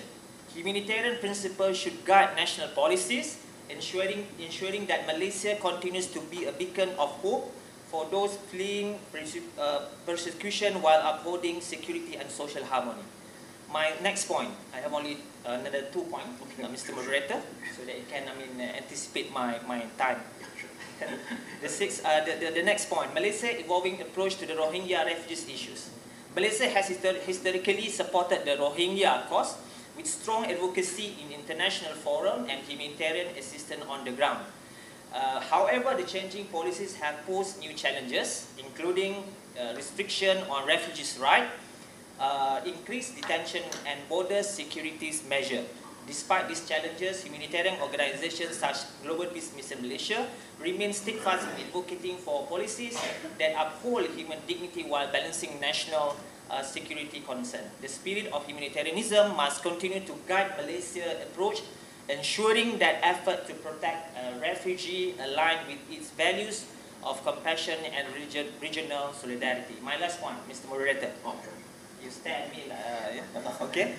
Call to action: a sustainable humanitarian approach. Malaysia generosity is holding refugees should be supported with sustainable policies that move beyond short-term aid and focus on long-term empowerment. As I mentioned earlier, that we have to establish our young leaders networking under the banner of ARNA and also Malaysia and the rest of Southeast Asia. And I'm in fact been appointed as an advisor to the president of ICU's Forum. Maybe we can utilize also the platform of ICU's Forum under the leadership of Mr. Taha Ayhan in Turkey.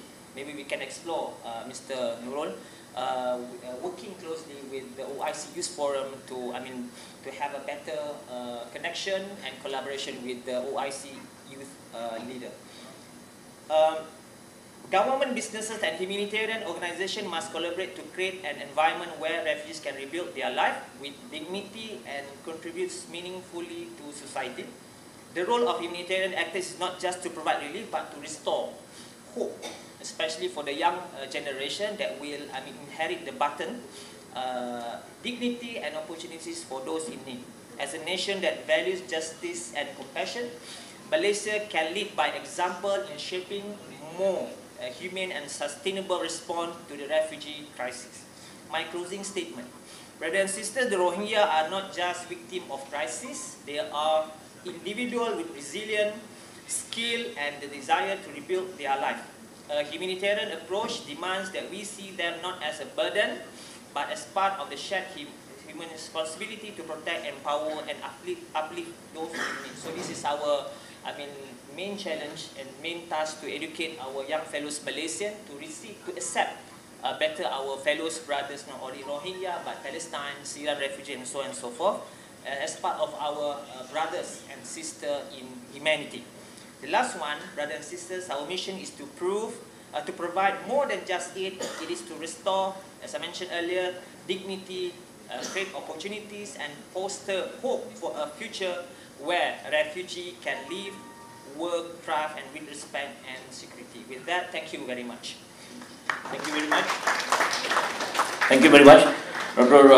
Zulfitri is not only the panel discussion, they are also host of this today's event.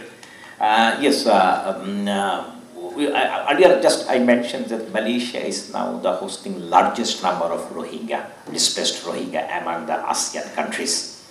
A few months before, I had an opportunity to discuss about the Tansi in his house, about the perceptions of the Rohingya. Perceptions of the Rohingya as a Malaysian 20-30 years before and now has been changed because of the economic issues and other security factors involving India.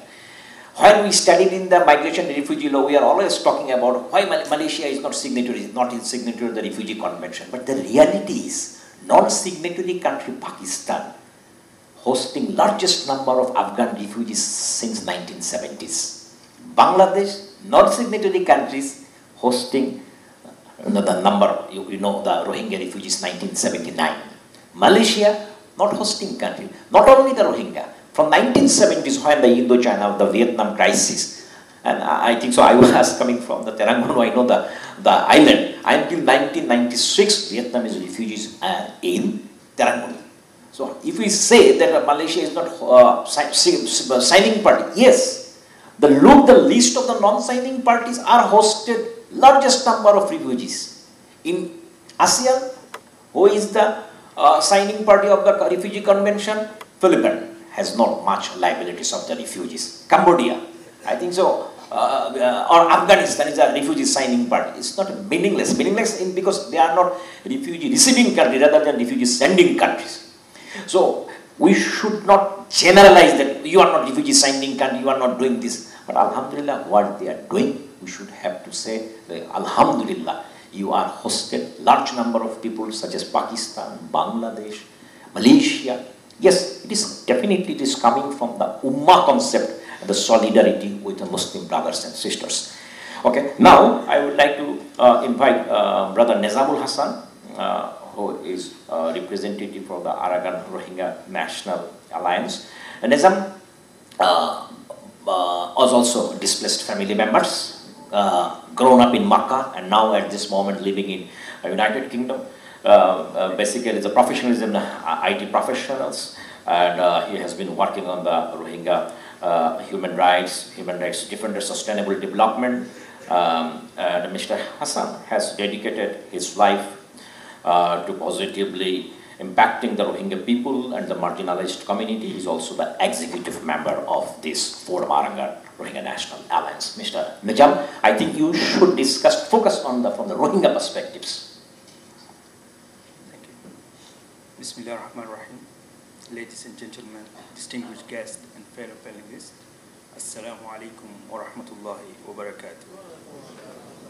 It is an honor to speak before you today on an issue that remains one of the world's most pressing humanitarian crises, the systematic expulsion of the Rohingya people from their homeland. The current situation in Rakhine State is deeply concerning. Today, the Arakan Army controls 14 out of 17 townships in Rakhine State. However, for the Rohingya, the shift in power has only brought a different form of persecution. As we say in our community, we ran away from the snake and fell into the mouth of the crocodile. For decades, the Myanmar military waged a campaign to annihilate the Rohingya, culminating in the 2017 genocide, a deliberate effort to erase our people, while the mass killing of that period are not happening today. A systematic plan to drive the Rohingya out continues now under the Arakan Army. What is happening now? The strategy has changed, but the objective remains the same: to force the Rohingya out of Rakhine State permanently. In a state of outright mass killing, the persecution now takes other forms: intimidation and extortion, deliberated for food storage, deliberated food shortage, forced relocation and targeted killings, encouraging Rohingya to live through human trafficking networks. Together, these tactics create an impossible situation for survival. Of the three Rohingya majority townships, Mongdu, Buthidong, and Rathidong, Rathidong is already near devoid of Rohingya. Now Buthidong and Mongdu are facing the same fate. Every day, hundreds of Rohingya flees to Bangladesh, over 70,000 in recent months, in addition to the hundreds of thousands who have fled internally to Yangon and elsewhere. Even the basic rights are denied. Rohingya families are being forced to register under a new family list, a tactic long used by the military for control and exclusion. Marriage applications are now introduced by Arkan Army, and it takes 2 months and requires heavy unofficial fees to control the population of the Rohingya people. Food prices are deliberately inflated, making daily survival nearly impossible. The international community must act. ASEAN and the regional countries must intervene to stop the ongoing displacement of the Rohingya from their homeland. The Arkan Army must be engaged to ensure humanitarian access and at the same time accountability for their atrocities. Rakhine and Rohingyas have lived in peace before. If both communities wish for a stable and prosperous future, they must move toward coexistence, not division. ARNA and the Rohingya has always supported a coexisting mindset. If these issues are left unaddressed, the Rohingya will continue to disappear from their homeland, and the cycle of violence will persist. The time for action is now. Thank you. Thank you very much. Brother Nizam, I think that you might be continuing at least 10 minutes, but by this time you finish your discussions. Just I would like to take an opportunity to add actually what we found last 24 and 25th January visited in the refugee camps. I and Professor Tawfiq also met new refugees. We met 3 school headmasters. They are graduated in the Rangoon University. One of them are, I think one of brother retired and he has rice mill. These 3 brothers, all family members, fled and now stay. They have market, they have good houses, well-established people. Now they are living in a slum. Slum means, I think all of you know the refugee camp situations is a small house made by plastic and bamboo. So now today I am in Muhajir, but I don't know. Now I am an answer, but I don't know what will be happen for me. Tomorrow might be I will be the refugee. So if we thinking the what else the Quran mentions about the responsibilities of the answer and Muhajir, we should not forget it. We don't know what Allah subhanahu wa ta'ala decided for us in our life. Those are well-established people. Now, within a month, they are now become refugees and living in Islam. So we should not forget what Allah Ta'ala subhanahu wa ta'ala mentioned in Quran. Now I would like to invite Dr. Ahmed, who is also one of the host of this meeting. Dr. Ahmed Al-Muhammadi is an assistant professor of the International Institute of Islamic Thought and Civilization. He studied in the, obtained bachelor and master's and PhD in the Muslim world from IUM. In addition of his academic role, Dr. Ahmed holds several external positions, including Associate Fellow at the International Center for Counterterrorism in the Hague, Netherlands, Associate Research Fellow, Accounting Research Institute, University Technology Mara, and he was also working as a consultant of the UNDP and also conducted many research on the terrorism's youth involvement. So it is time for Dr. Ahmed to discuss Rohingya issue from ASEAN perspectives. Thank you very much, Mr. Moderator. Bismillahirrahmanirrahim. Distinguished panelists, delegations, ladies and gentlemen. In today's discussion, I'm going to look at this from two perspectives. One is the ASEAN perspective. I think that's the previous panelists and also the speakers has already elaborated about the ASEAN perspective. I would like to add to that. And also the second point is the way we look at the problem or the crisis.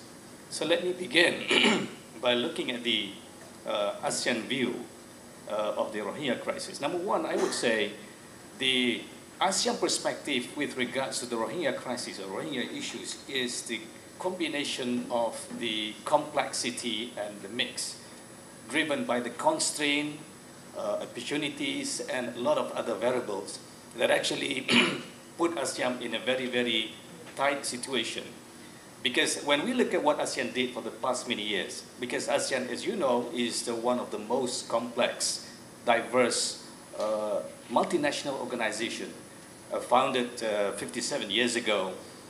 If you look at what ASEAN has been doing for so many of regard to this issue, you can see this pattern of behavior. Number one is the commitment to non-interference. It is known that the ASEAN operates on the principle of non-interference in the internal affairs of the member states. And this, because of this, is therefore its limit, the ability to take a direct action against the member state, or in this context is the Myanmar regarding Rohingya crisis. So this principle also led to the criticism that ASEAN is ineffective in addressing human rights violations that happen in Myanmar.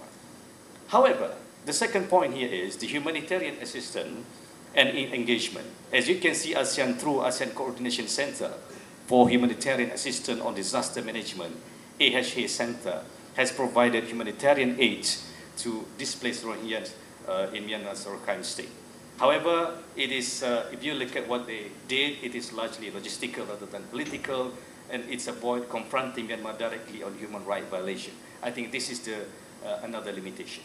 The third one is, if you look at the responses from the ASEAN state, we can see that varied national responses. For example, Malaysia and Indonesia, as a Muslim majority country, has been more vocal in this regard, criticizing Myanmar and advocating for Rohingya rights. Thailand has become the transit country for Rohingya refugees, has taken a mixed approach. Thailand, okay? So balancing humanitarian concern with the border security and immigration control. And of course, Myanmar continued to deny, in the case of Rohingya, Myanmar itself, to deny Rohingya citizenship and does not recognize them as an ethnic group, causing tension with other ASEAN members.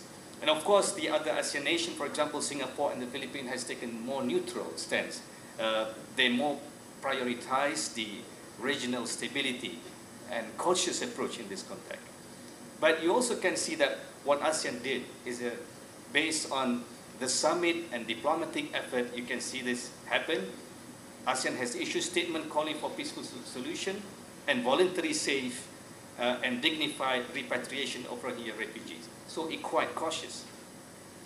In 2019, ASEAN report on repatriation was criticized for being too soft on Myanmar and failing to acknowledge the systemic issues leading to the crisis. And Myanmar military coup in 2001 further complicates ASEAN efforts, with the junta showing little willingness to engage constructively on Rohingya issues. So I think this is in general what the ASEAN view with regards to Myanmar issues. I'm going to go to the second aspect of the discussion, that is how do we look at the issue. It reminds me of one thing that the former ASEAN Secretary General Surin Pitsuwan, who described the crisis in Thailand using the term cosmological approach or cosmological perspective, looking at the issue not only from the political perspective but also from other angles. So I think it is quite interesting to see the Rohingya crisis is not just a political problem, it is not just a social problem, but it is also, I would say, a prophetic crisis. Meaning that something that used to happen by the previous nation before, whenever we look at this issue from the prophetic lens, because it mirrors the trial and tribulation faced that by the Prophet and their followers throughout history. So the theme of persecution, displacement, injustice, and resilience are recurring pattern in the life of the prophets and their communities. So this also we can see that number one is displacement and statelessness. This happened to the Prophet Musa and the Bani Israel. I think this is also an interesting way to look at this. Rohingya people denied citizenship by Myanmar and forced to exile resemble the plight of the Bani Israel under the Pharaoh. The Prophet Musa led his people out of the pressure. But I think what happened to the people of Jewish people right now, it is quite interesting because they invested in two things. I think this is what we can do as a people. The Rohingya people can invest in two aspects. One is in education, second in economy. Because these two things, it is something that everybody can do, meaning that all immigrants, refugees in the camp need to be given the opportunity in education and knowledge in economy, finance, professional knowledge, and so on and so forth. This is going to make a lot of change in the future. So, in the case of the Bani Israel, both people of the Rohingya people and the Bani Israel in this context face systematic discrimination, displacement, and stripping their identity and right. The second is persecution for identity and faith. This happened during the time of the Prophet Muhammad ﷺ in Makkah. The Prophet also faced the same thing because it mirrors the early Muslim experience under Quraysh in Makkah, where they faced torture, economic sanction, and social ostracization. The Prophet migrated and later on coming back. The third one is denied the basic rights. This happened during to the Prophet Ibrahim. Being rejected by his people, the Rohingya struggle for citizenship, education, and healthcare in Myanmar parallel the rejection faced by the Prophet Ibrahim when his people was cast out for challenging oppressive norms. They both, Prophet Ibrahim, the Rohingya people are marginalized not because of their wrongdoing, but for standing firm in their identity and belief. And I would like to mention the last one is the massacre and the genocide of Ashab al-Ukhdud, the people of the trench. The mass killing and burning of the village in the Rakhine state evoked the Quranic history of Ashab al-Ukhdud in the Surah Al-Buruj, 85:4-10. In this historical event, the believers were thrown into the trenches of fire for their faith, similar to the Rohingya, how Rohingya families were massacred and their homes were burned. However, my closing point is the hope and resilience. What makes these people great, whatever it is, whatever happened to them, is they created the people of resilience. Even though they are not staying in Myanmar, they're not staying in the Arakan, but they scattered around the world, and because of that, they build resilience and they become the great nation. So I think that that's why what happened to the Rohingya people, I would say, is the prophetic crisis. But of course, it requires prophetic powers and fire to face this challenge. With that note, I end my speech. Assalamu alaikum wa rahmatullahi wa barakatuh. Thank you, Prof. Dr. Ahmed Al-Muhammadi has very much explicitly discussed about the Rohingya crisis from Islamic perspectives and what actually faced our Prophet Hazrat Muhammad sallallahu alaihi wasallam in his life, and Hazrat Musa alayhi salam, Hazrat Ibrahim alayhi salam. So this is part of our life, and then I think globally, not only for the one particular country context, we should have to overcome these challenges. Yes, now I would like to invite our next panel discussions, Datin Nur Azina binti Abdul Aziz. Actually, we know the Rohingya Education Center. Rohingya Education Center working for the Rohingya children education. And so far, my knowledge, one of my students had done master's thesis on this topic. She is now working in JPM. And on that time, I have an opportunity to visit some Rohingya Education Center. Even day before, 2 days before, we also invited Rohingya Education Center students to come in UNISA campus, have some exchange program with our students. So we try to include or incorporate these Rohingya children. They don't feel that we are marginalized, we are outsiders. What actually Brother Dr. Zulfitri also mentions, yes, they are not our burden. We should utilize this manpower, this expertise, and how? Through the education. We know there are a lot of challenges, especially for the Rohingya education. They may not join in the public institutions and public examination. Despite all these limitations, Rohingya Education Center trying hard to educate Rohingya children. And I visited few places during the COVID time. They're trying to continue it. So we should have to grateful the Rohingya education centers. Those are working. And I know that teachers are also getting some minimum salary, but they are working. It's not just for their work. They are working in the greater context of the solidarity with Ummah. So now it is time for Datin Nur Asdina to share her experience, how they are working for the Rohingya children education all over the Malaysia.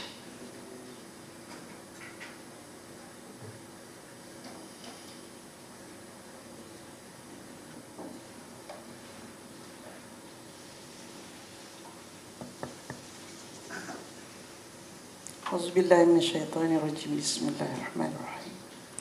Our distinguished guests, especially Tan Sri, the panelists and foreign delegations, and also brothers and sisters.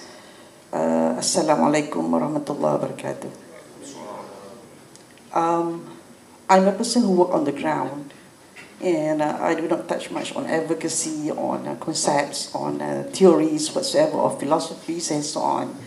So just to take a break probably for everybody, because we have been listening to first four speakers who had been prepared. They had prepared lots of things to share today.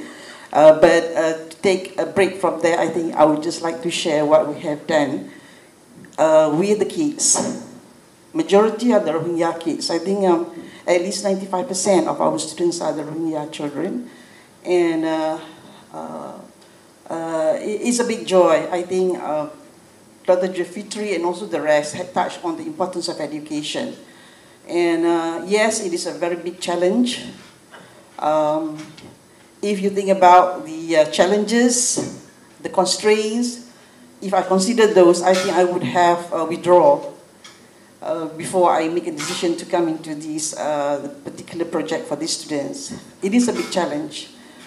So I'll just share those few slides I have prepared. And so these are the kids. Sports Day at one of the RAC in Klang. Majority are the Rohingya kids. Okay, so educating minds, inspiring humanity. So that's the tagline. Okay, next please. Okay, we just can skip this one. I think everybody understand. We can just skip it. Next one. Okay, we have 6 Rohingya Education Center.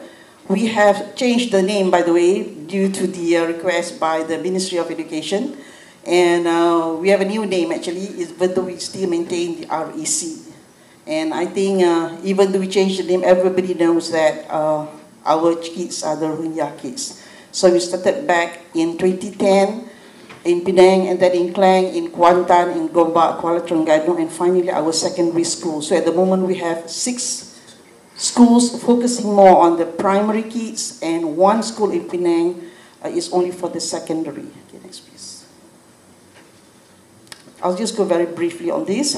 So the student enrollment, we have in total of 830 students in 6 different locations. And majority, of course, are the primary, age from 6 to 15, and secondary 13 to 19. And we used to have 1,000 students, actually. But many had resettled, many had moved to other cities and so on. So at the moment, we have 830. We hope to increase more, at least by another 100 this year. So these are the school premises. It looks so grand, but we're not occupying the whole block. It's just a few units of those few blocks that we have, and probably Dr. Mahmudul had visited. I'm not that sure, probably the one in Kuala Terengganu or Kuala Terengganu. Okay, so that's the smallest school that we have. Yes, yes. Last year they were there. So thank you very much, yeah, for your effort. Okay, okay, next. Okay, why a responsibility? I'm not going to go into the detail of this one. I think I would just like to stress the importance of the develop and nurture future leaders. I think people have been talking now about the youth, trying to empower the youth and so on. And the youth have to go through the education, I believe so. And unfortunately, less than 1/3 of school-age going kids in Malaysia, refugee kids, especially the Rohingya, are in school. Less than 1/3 are in school. 2/3 are not in school. So there's a lot more work to be done, I guess, if you want to empower the group, the youth and so on, and you like to come out with the future leaders of the Rohingya and so on. So still back to the education. And then the fourth one, the low percentage of resettlement cases, especially with the latest one, what Trump had decided. And many of our kids who had been listed and identified to fly to America, they even have been given the flight dates. Unfortunately, had been cancelled, and most likely going to remain here unless they're being picked up by the Australian or New Zealand government and so on. Okay, so meaning to say that whether we like it or not, these 4 generations, they're already in the 4th generation, and they need to go to school. So again, it's stressed on the importance of education in Malaysia for these kids, and of course, challenges will increase. Okay, next one. I'm just sharing what we are doing at school, learning activities in the class. Fortunately, we have tablets for other students. And it's a privilege to them. It was provided by the Qatar government and also by UNHCR itself. And we had no issue during the MCO, during the pandemic and so on. Yeah. Next. Okay. The boy in front, touching the nose, he has an Indonesian mother, if I'm not mistaken, Indonesian mother and a Rohingya father. So many of our students, especially in Penang, they do have Indonesian mothers married to Rohingya father. And the challenge that we have is that they do not see themselves as Rohingya. They see themselves as Indonesians because the mother take care of them. They speak Indonesian Malay also. But fortunately, they are very smart kids. And also, in a way, well,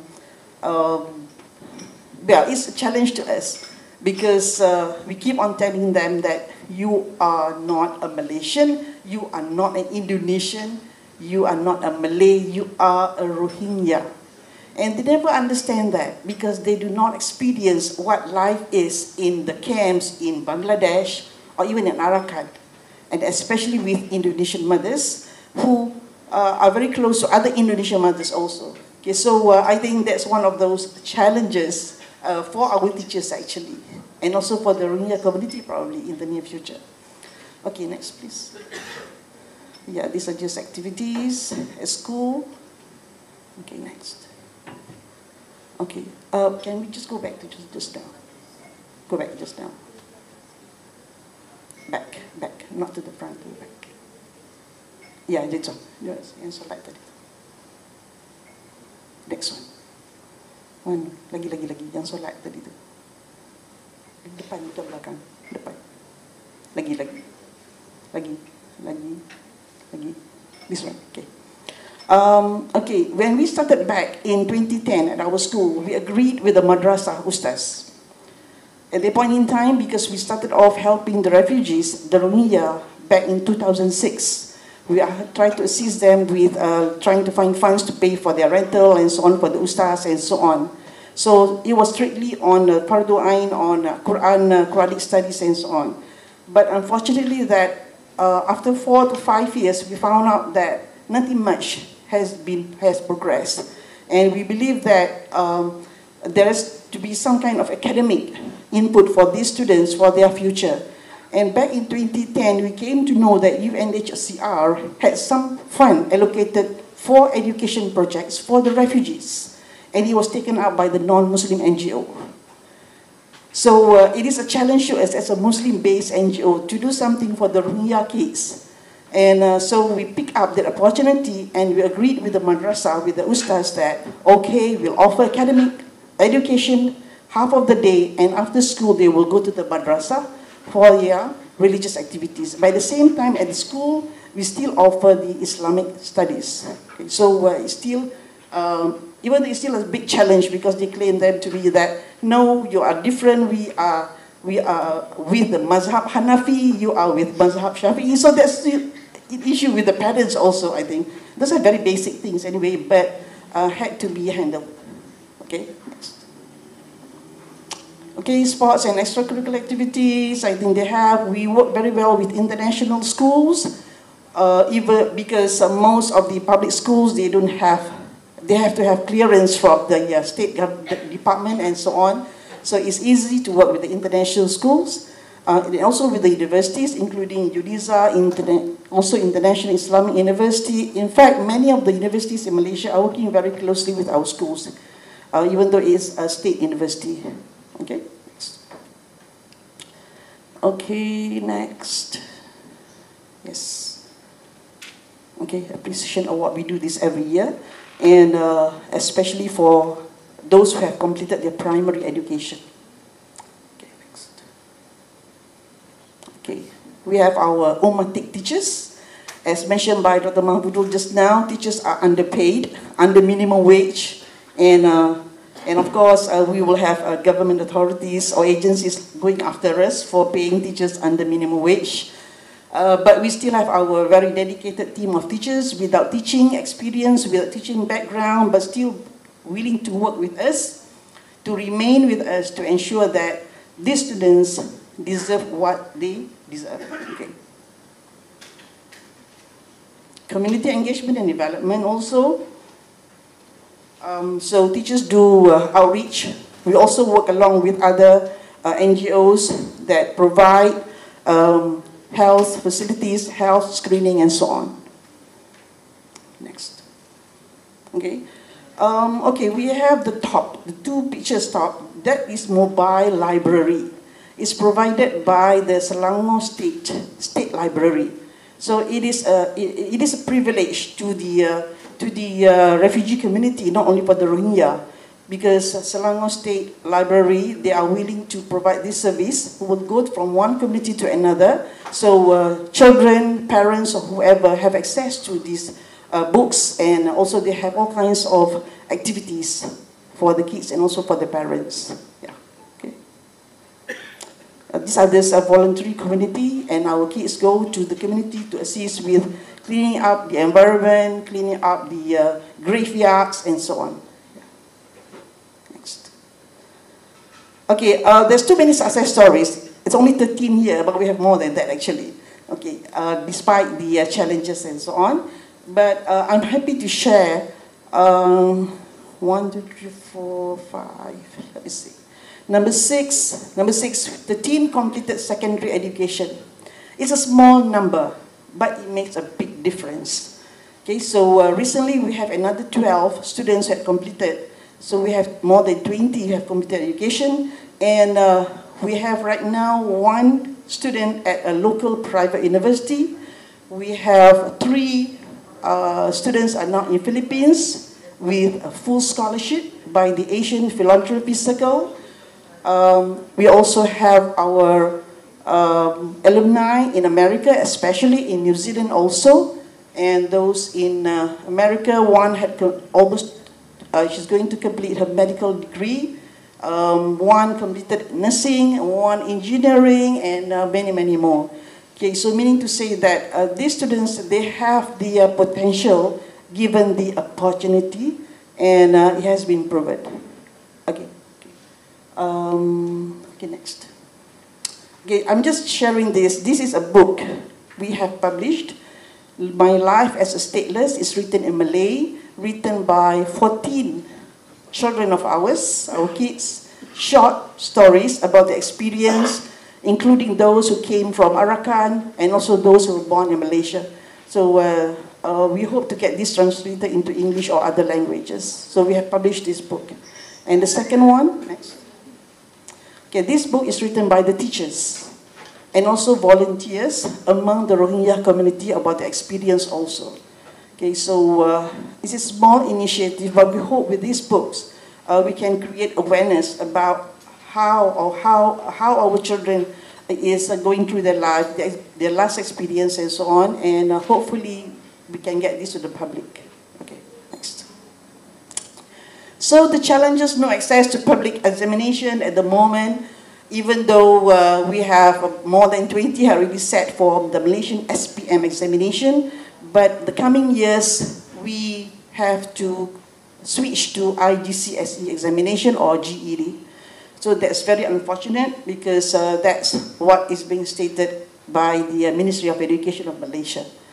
And it's a big challenge because it's going to be very costly, IGCSE examination, and we don't think that majority of our students are capable to make it through the examination.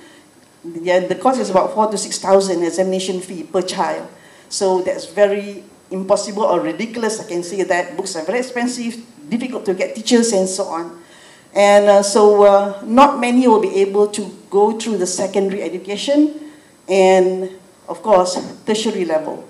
And I think at IIU, one student had been accepted recently, still on conditional offer to do science at IIU at a degree level. And these students have very great potential, but unfortunately, they don't have access to education. So it's very unfortunate. So no access to vocational trainings also. We have many friends at the public institutions that offer TVET, but not able to take these students because they are not citizens and they are people without legal documents. So it's very unfortunate. High dropouts due to livelihood issues. I think everyone is aware of that. But for these high dropouts, when we compare with students from other ethnic, those Karen, Chin, or Kachin, very low dropouts. And we found out that it's more back to the issue of the parents, of the community. So the issue of educating parents, the community remains very challenging for us when we are handling the Rohingya parents. They are more concerned about putting food on the table in comparison to having the child in school. That's very different than the other ethnic communities. So I'm begging whoever is here today, if you are the leaders or spokesperson or who have influence over your community, I do not know how, but we need your assistance. We need to collaborate to create awareness about the importance of having your children in school. Okay, so fees and so on, that's a different issue, but children have to be in school. Okay, below minimum standards of physical facilities, I mean, that's on us. We have to meet the requirements of the local, municipal, we have to meet the requirement of the Ministry of Education and so on. So everything is cost. No regulating body for marriages and divorces. I think I'm just going to include this here because up till now, there is no proper body or authority that is taking care of this issue. And unfortunately, we came up with, I think I have more than 50 marriage certificates. And that's a big question about whether it is valid or not. So I'm not sure how the nikah is being done. And I'm not sure it's a big issue, but we will inform that Jakim is going to take care of this. But until now, we have been waiting for a few years. It's still not around, and so I do not know. I do not want to elaborate on this, probably because it's not really a concern of our brothers from Bangladesh and other areas. Okay, uncertain project sustainability. This is very tough, especially with the executive order released by President Trump recently. All the aid being stopped, and it's going to affect us because part of our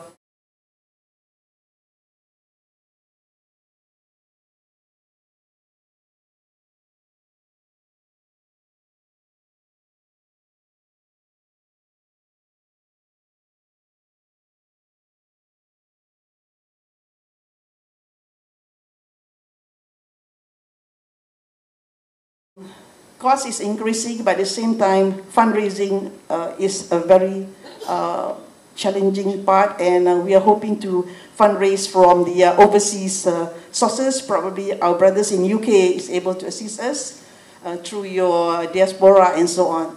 Okay, so it's very difficult. It's very difficult. But whatever it is, we have to get this moving because we want to have children who are able to lead their people in the future leaders. And we have been telling our kids that you have to go back to Arakan because you cannot remain here forever. But if you're not able to go back, then wherever you are not going to be the recipient anymore. You have to give back to whoever who have been helping you. It's either the host community or wherever you are. So we keep in touch with our students who are in America, in New Zealand, in Australia, in Philippines, and so on, to make sure that they are still on the right track, knowing that they are still Rohingya, not other nationalities. Okay. So one child without education is too many. We cannot afford to have even one child to be out of school. So let's support our mission, Noya Rohingya, the new Rohingya. So that is the slogan that our students usually say, Ara Noya Rohingya. Okay, so thank you very much. Thank you so much, Datin. Discuss of her experience when she has been working with the Rohingya children. I think it's a very tremendous experience. And our previous speakers also mentioned about the education importance for the children. I have been visited some places in the Rohingya madrasa. Because a lot of community people are in here, I would like to say, dropout number is very high. Recently, I visited 2 madrasa, Rohingya madrasa in Terengganu. I think more than 1/3 student drop out. Secondly, in Malaysia, child labor is strictly prohibited. But some Rohingya, after 13-14 years, drop out and then trying to involve in the informal sectors because of their crisis, economic crisis. What Datin mentions, you have to choose books or food. If guardians are looking food, then it is impossible for the locals, organizers, to bring them in the school. So if communities are not sensitized, it is impossible. Local organizers, human rights organizations or humanitarian organizations, NGOs can provide us support, but we should have to come, otherwise it is not possible. So again, our last speakers, Professor Salawati, Professor of Law, University Kebangsaan Malaysia. Earlier, she was also legal advisor of UKM. Prof. Salawati working on international law and migration and refugee. She has numerous papers, research papers on the migration, refugee, and trade-oriented issues. But today, I would like to request Prof. Salawati talking about the migration and refugee from the international perspectives and the local perspectives, actually, what we are facing trouble sometimes, accusing the government and government actions and the role of international community from the legal perspectives. Now it is time for Professor Salawati to share her experience from the legal perspectives. Thank you very much. Assalamualaikum warahmatullahi ta'ala wabarakatuh. Very unfortunate when you become the last speaker because everybody's looking at the foods and it's 1 o'clock. But it's okay, it's all right, because when people talking about the refugee, the stateless, make it very clear that the largest stateless in the world is the Rohingyas people. And also under the United Nations, that the most persecuted minorities in the world is the Rohingya.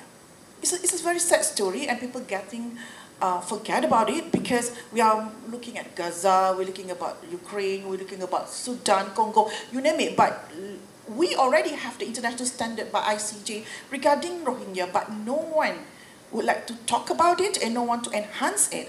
So the problem that we have is with the 58% total refugees and in Malaysia is Rohingya. So Malaysia have a very heavy responsibility to understand Rohingya community, whether we should call them stateless or refugees. I'm fighting with the National Security Council of Malaysia back in time of Tan Sri Zain, when he got very angry when we refer Rohingya as stateless. Why we academicians use the stateless not to deny the right for Rohingya. No, we want the government of Malaysia to taking care more for Rohingya. Because when you say stateless, they are even worse than refugees. You cannot be, we cannot stop you from coming. We cannot repatriate you back. We cannot reform you back. But the people don't understand. People are talking about that. Oh, just be like Singapore, you know, just kick them out. I just say that, okay, fine, if you can do that, but do you think that the peace is always be here? Why is under international law, there is the definition of stateless and refugees? Okay, look at very clear, Malaysia are not the party for the 1951 Convention of Refugees and also protocols. The problem that we have here is because since 2005, I'm working regarding the migrants and refugees issue. Since 2005, we keep on and off at the Home Affairs, except for Ministry of Foreign Affairs, they are very good, but the Home Affairs that I said, where is the refugee control mechanism? You allow them to come, but then you don't know what to do with them. Cannot work, cannot go to school, cannot, then what are you talking about? They are not human. That's what the Datin said just now. They need an education. You don't want them, but you allow them to come. When they come, you extort them. Oh, that's happened. Many police do that. There's always things. Because why? Because we are racist. Why we can feel so lovely to see the refugees from Palestine and we say that, oh, it's okay. But when it's come to the Rohingya, you know, Rohingya. That's again, like Datin says, xenophobia. Again, we work on that, we know. That's why I always said, you are racist, because when you don't give the definition on that, you are really do not know what to do with these people. Okay, that's the first and like. And the point is that I would like to say also regarding how the Indonesia, Malaysia, and Thailand, these three countries is where we receive majority Rohingya in our country. Until today, we fail to design and implement domestic laws. That's why I asked this MKN, where is the mechanism for the refugees? And we have the committee, and I don't know what happened to the committee for 20 years. They died already. So this is the things. You allow them to come. Again, they are human. Human come with the human rights. That's why when they are in Malaysia, where is the domestic law that will align with the protection standards and also the right under the UN refugees? Okay, we don't want to sign. Okay, Malaysian government said never ever we will sign the UN refugees because all the country will flush this the refugees or Asia to Malaysia. Okay, I understand. But where is the standard at least to treat them as human beings? Okay? And also regarding the terms refugees. Until today, ASEAN never come out with whether they are refugees or are they stateless. No? No? And everybody looking at us as a chairman this year, Malaysia, please settle this now. No, we can't do that. We can't do that. And with the 3 countries only having that, and another 6 countries not involved with that, I was in Bangkok, 2017. We're talking about the refugee issue under the Bali process. There is the one of the general from Myanmar in front of me, and he stand up and say, Malaysia, Indonesia, Brunei, take Rohingya. You are Muslim, right? Take them. So I understand from the way he talked among the ASEAN members, that is the Chatham's house rule, so we don't bring it out. Why is that so? So when I come back to Malaysia, I said to the Ministry of Home Affairs, we having a very, very heavy task for these Rohingya refugees. So until today, all of you will know that, we don't know whether we are put you as a refugees or as a stateless. For me, it can be both, but provided we give more attention because you are making about 58% of our refugees or stateless in Malaysia. And I always really on the part that say, I want to see you come back to your place. Same when I advocate for the Palestinian. Safe, voluntary and sustainable Rohingya repatriation to Myanmar is very hard to do because the attitude of the government of Myanmar. Unless today they know when they are being isolated, their economic not good, they use Taksim to talk to our government. But you have to understand, I agree like Tan Sri said just now, bear in mind the influences of China. China is very much put the investment in Arakan area. And you know that what you have? Minerals. And because of that, they can kick the people that they don't want. And they will come up with all those things. Oh, you might become from Bangladesh, you might become from that. Come on. That's a border, of course we look almost the same. You look at people in Medan and in Penang, we are almost similar, even name even similar. They talk like us, but they're Indonesian. So what don't bring that kind of things, yeah? And I always believe this condition need to be enhanced, and I hope that my government, because I'm not involved in that, my government can be straightforward with all those ASEAN leaders, and this time really make it happen that what is next for these Rohingya people in Malaysia and also in ASEAN region. Thank you very much. Thank you very much, Prof. Kalawati, about her experience, and it is not coming from Brother Nurul, also other those who have well experience to deal with the Myanmar officials, about the Myanmar officials' attitude. When we're talking about they wanted to establish Muslim-free Myanmar, and so why they are raising the same question, why you are not taking this all Rohingyas, Malaysia, Indonesia, and Brunei? So it is, they are pre-planned, and it is not started 82, it is started from 1960s. So anyway, now we have 10 minutes, only 10 minutes for open discussions. If audience, if you have any questions to our panel discussions, please, you can raise hand and asking the questions. I think Brother Nurul, you want to asking something?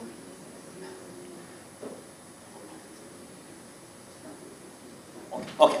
Any other audience? If you have any questions to the panel discussions, you can ask from the humanitarian context and the Rohingyas' right to work, geopolitical context, ASEAN perspectives. You can ask any question to our honorable discussants.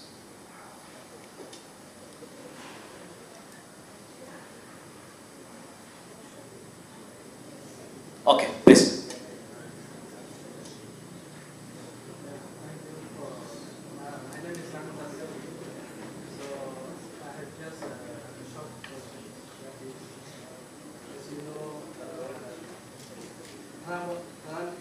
Elected already, so he is considering to stop all decades of the foreign activities. So what if Trump suddenly stops the case for one of these cases? And what are the alternative solutions for Muslim leaders? Otherwise, they will be dying hunger. That is my opinion. I think Professor Taufik might be can answer this question because you recently visited and you had continuous communications and contacts with the Ministry of Foreign Affairs and High Representative of the Rohingya issue, Dr. Khalil Rahman. Would you answer these questions? Yeah, Bangladesh government is definitely a little bit worried about the current situation, and government is negotiating. Like any other government, they are trying to negotiate with the Trump administration.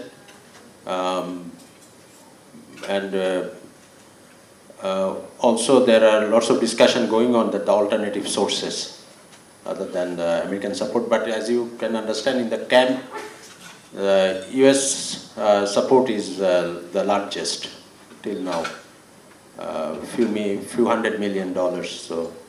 So it's a huge concern, but also government is looking forward to this high-level conference in September, October, when this issue will be mostly discussed, that how the other countries, especially Europeans and OIC, can come forward if these things happens.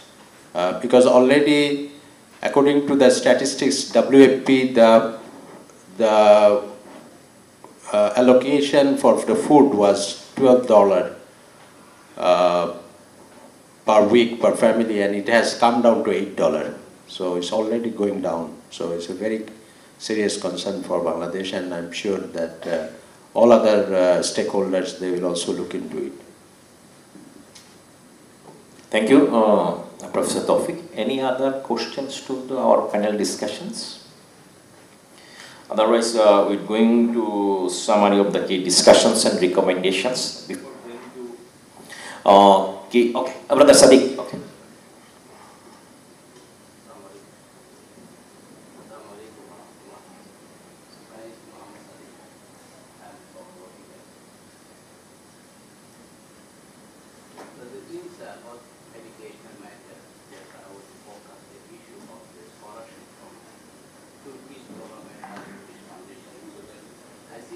lot of students are enjoying in UAE, this is like university, the scholarship from outside. So most of the students, those who are enjoying, they are never coming back to the community. Very completely, nobody know about that. And those who are enjoying scholarship everywhere, they never come back to the community, never serve the community at all. The issue is very big. If the funds are going to the students in the name of Rohingya, but they are not ready to introduce themselves, why we have to facilitate that kind of students? We have to serve the community back. So that fund should be diverted for the primary and secondary education.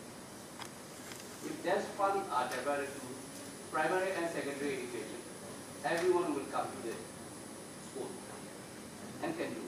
I see almost there's a non-Rohingya, non-Muslim NGOs are serving a lot of Rohingya children in Kalang, Al-Shatan. More than 2,000 students, 90% of them are Rohingya. They are given high facilities. In Ampang, Sartang and many others, Malaysia International Korea School or Mercy Integrated Kingdom Service, mixed with Christian-based schools. They are serving more than 3,000 Rohingya students. How they are serving? Why we are there? They are getting these students. No drop out.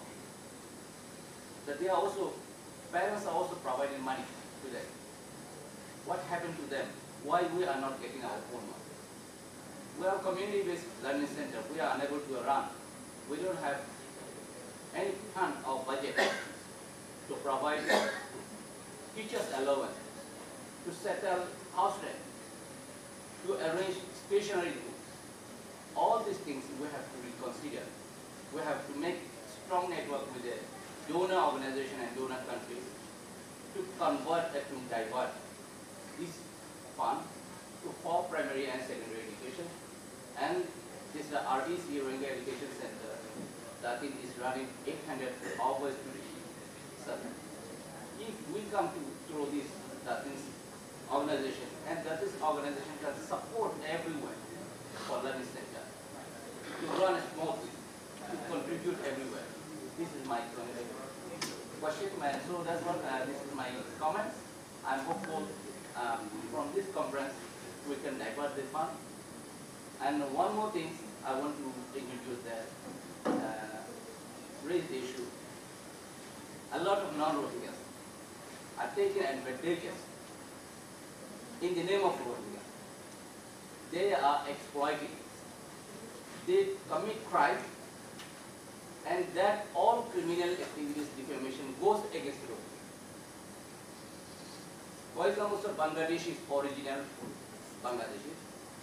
They managed to get UNHCR card. They married a local Malay. I have the evidence.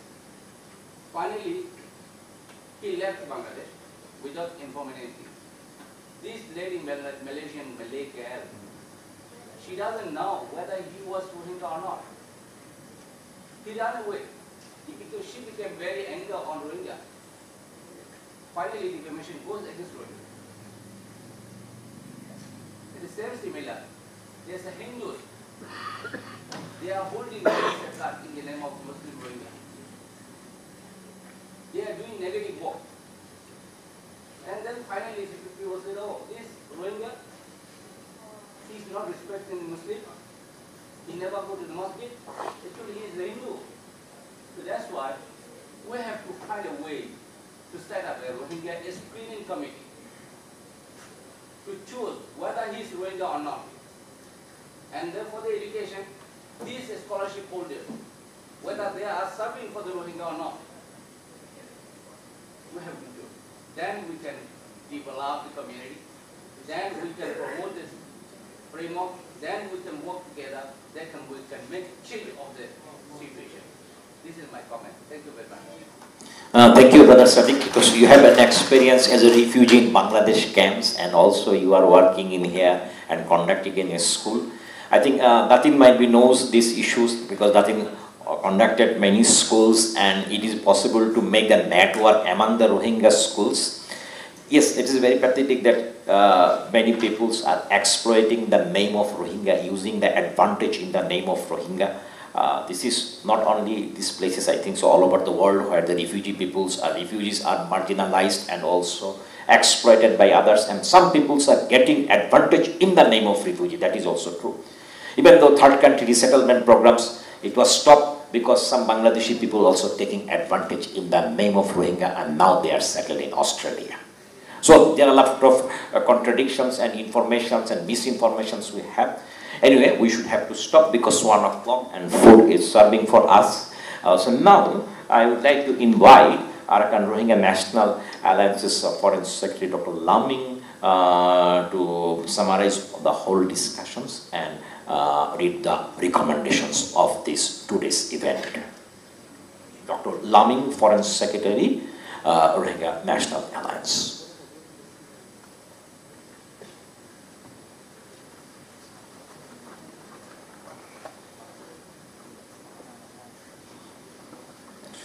Bismillahirrahmanirrahim. Mr. Chairman, Excellencies, ladies and gentlemen, Assalamu alaikum wa rahmatullahi wa barakatuh. Good afternoon. I would like to highlight the topics that were discussed during the course of this event, and they are, first of all, to raise awareness of the Rohingya crisis among regional and global advocacy actors, to promote the rights and international cooperations in cooperation to develop practical solutions with respect to the plight of the Rohingya people, to advocate for the humanitarian needs, rights, and sustainable repatriations of the Rohingya people, and to foster dialogue, collaboration among experts, policymakers, and activists to advance the effective humanitarian response and long-term solution. And the points that have been clearly noted during the course of these sessions that both Arakan Army and Myanmar Army wants to get rid of the Rohingya people, and they want to create both free Muslims and free of Rohingya people, both in Arakan and Burma. The recommendation that we on this conference would like to outline are as follows. Recognizing that Rohingya people have endured decades of persecution, displacements, and genocide, this resolution reaffirms the urgent need for coordinated international action to protect their rights, ensure their safety, and seek long-term solutions to their plight. The resolution encapsulates the discussions and recommendations from the conference, finance and propose concrete measures for addressing the crisis. First of all, in relation to the protection of the Rohingya rights and the prevention of the atrocity, is to call upon the international community to protect the Rohingya people from atrocities, ensuring their safety and dignity, to urge Myanmar to cease all forms of persecutions and discriminations against the Rohingya, to demand the restoration of the Rohingya citizenships and equal rights within Myanmar, to encourage ASEAN member states to take a unified stance in pressuring Myanmar to stop the persecution, to call for the establishment of international monitoring body to document human rights violations and ensure accountability for those who are responsible. In relation to the humanitarian assistance and refugee support, we call upon to strengthen humanitarian response efforts in refugee camps in Bangladesh, Malaysia, and other host countries, to enhance access to healthcare, sanitation, and food security for Rohingya refugees, to provide immediate educational support for Rohingya children, ensuring their access to quality education, to ensure their humanitarian aid is distributed effectively and equitably with international oversight. To encourage cooperation between governments, NGOs, and international organizations to sustain humanitarian efforts. In relation to education's economic empowerment, we call upon to expand education opportunities for Rohingya children, to host countries to foster self-reliance and integrations, to advocate for the inclusion of Rohingya youth in vocational trainings and employment programs, to engage with host governments to implement policies that recognize and support the Rohingya contribution to local economies. Number 4, to develop initiatives to promote self-sufficiencies among the Rohingya refugees rather than the prolonged reliance on humanitarian aid. In relation to the diplomatic and political solutions, this conference urged the ASEAN to adopt a new framework led by Malaysia to address the crisis effectively, to strengthen ASEAN's roles in advocating for Rohingya rights through diplomatic engagement with Myanmar, to call upon UN, OIC, and global actors to maintain pressures on Myanmar to uphold international human rights standards, to advocate for Rohingya representations in Myanmar's political architecture and engagement with other political groups, to encourage negotiation with Arakan Army to ensure Rohingya inclusions in regional decision making. With respect to legal framework and international jurisdiction arena, this conference call upon for the push of implementation of universal jurisdiction mechanism to prosecute crimes against the Rohingyas, to advocate for a formal legal framework within ASEAN, differentiate between statelessness and refugees, ensuring their protection, to urge host countries to develop domestic policies to grant legal recognitions and basic rights to the Rohingya refugees, to encourage international courts to hold perpetrators accountable for genocide and crimes against humanity. In conclusion, this resolution calls for urgent, sustained action to address the Rohingya crisis. We urge all stakeholders, governments, NGOs, international NGOs, and the civil society to collaborate in implementing this recommendation for a lasting and just solution. The time for action is now. Thank you very much. Assalamu alaikum wa rahmatullahi wa barakatuh. Thank you very much, Dr. Laming. It is now last moment of this session. As a moderator, I would like to repeat what Datu Azam said. ARNA should play a vital role for the Rohingya community and raise the collective voice of the Rohingya community, ARNA. Otherwise, outsiders, Malaysia, Bangladesh, UN, or OIC cannot do anything. If Rohingyas are not united under the one political banner, it will be very difficult for others to work for them. Thank you very much. Thank you very much, Dr. Mahbubul Haq and all the panelists. With the end of the session marks the end of our program today.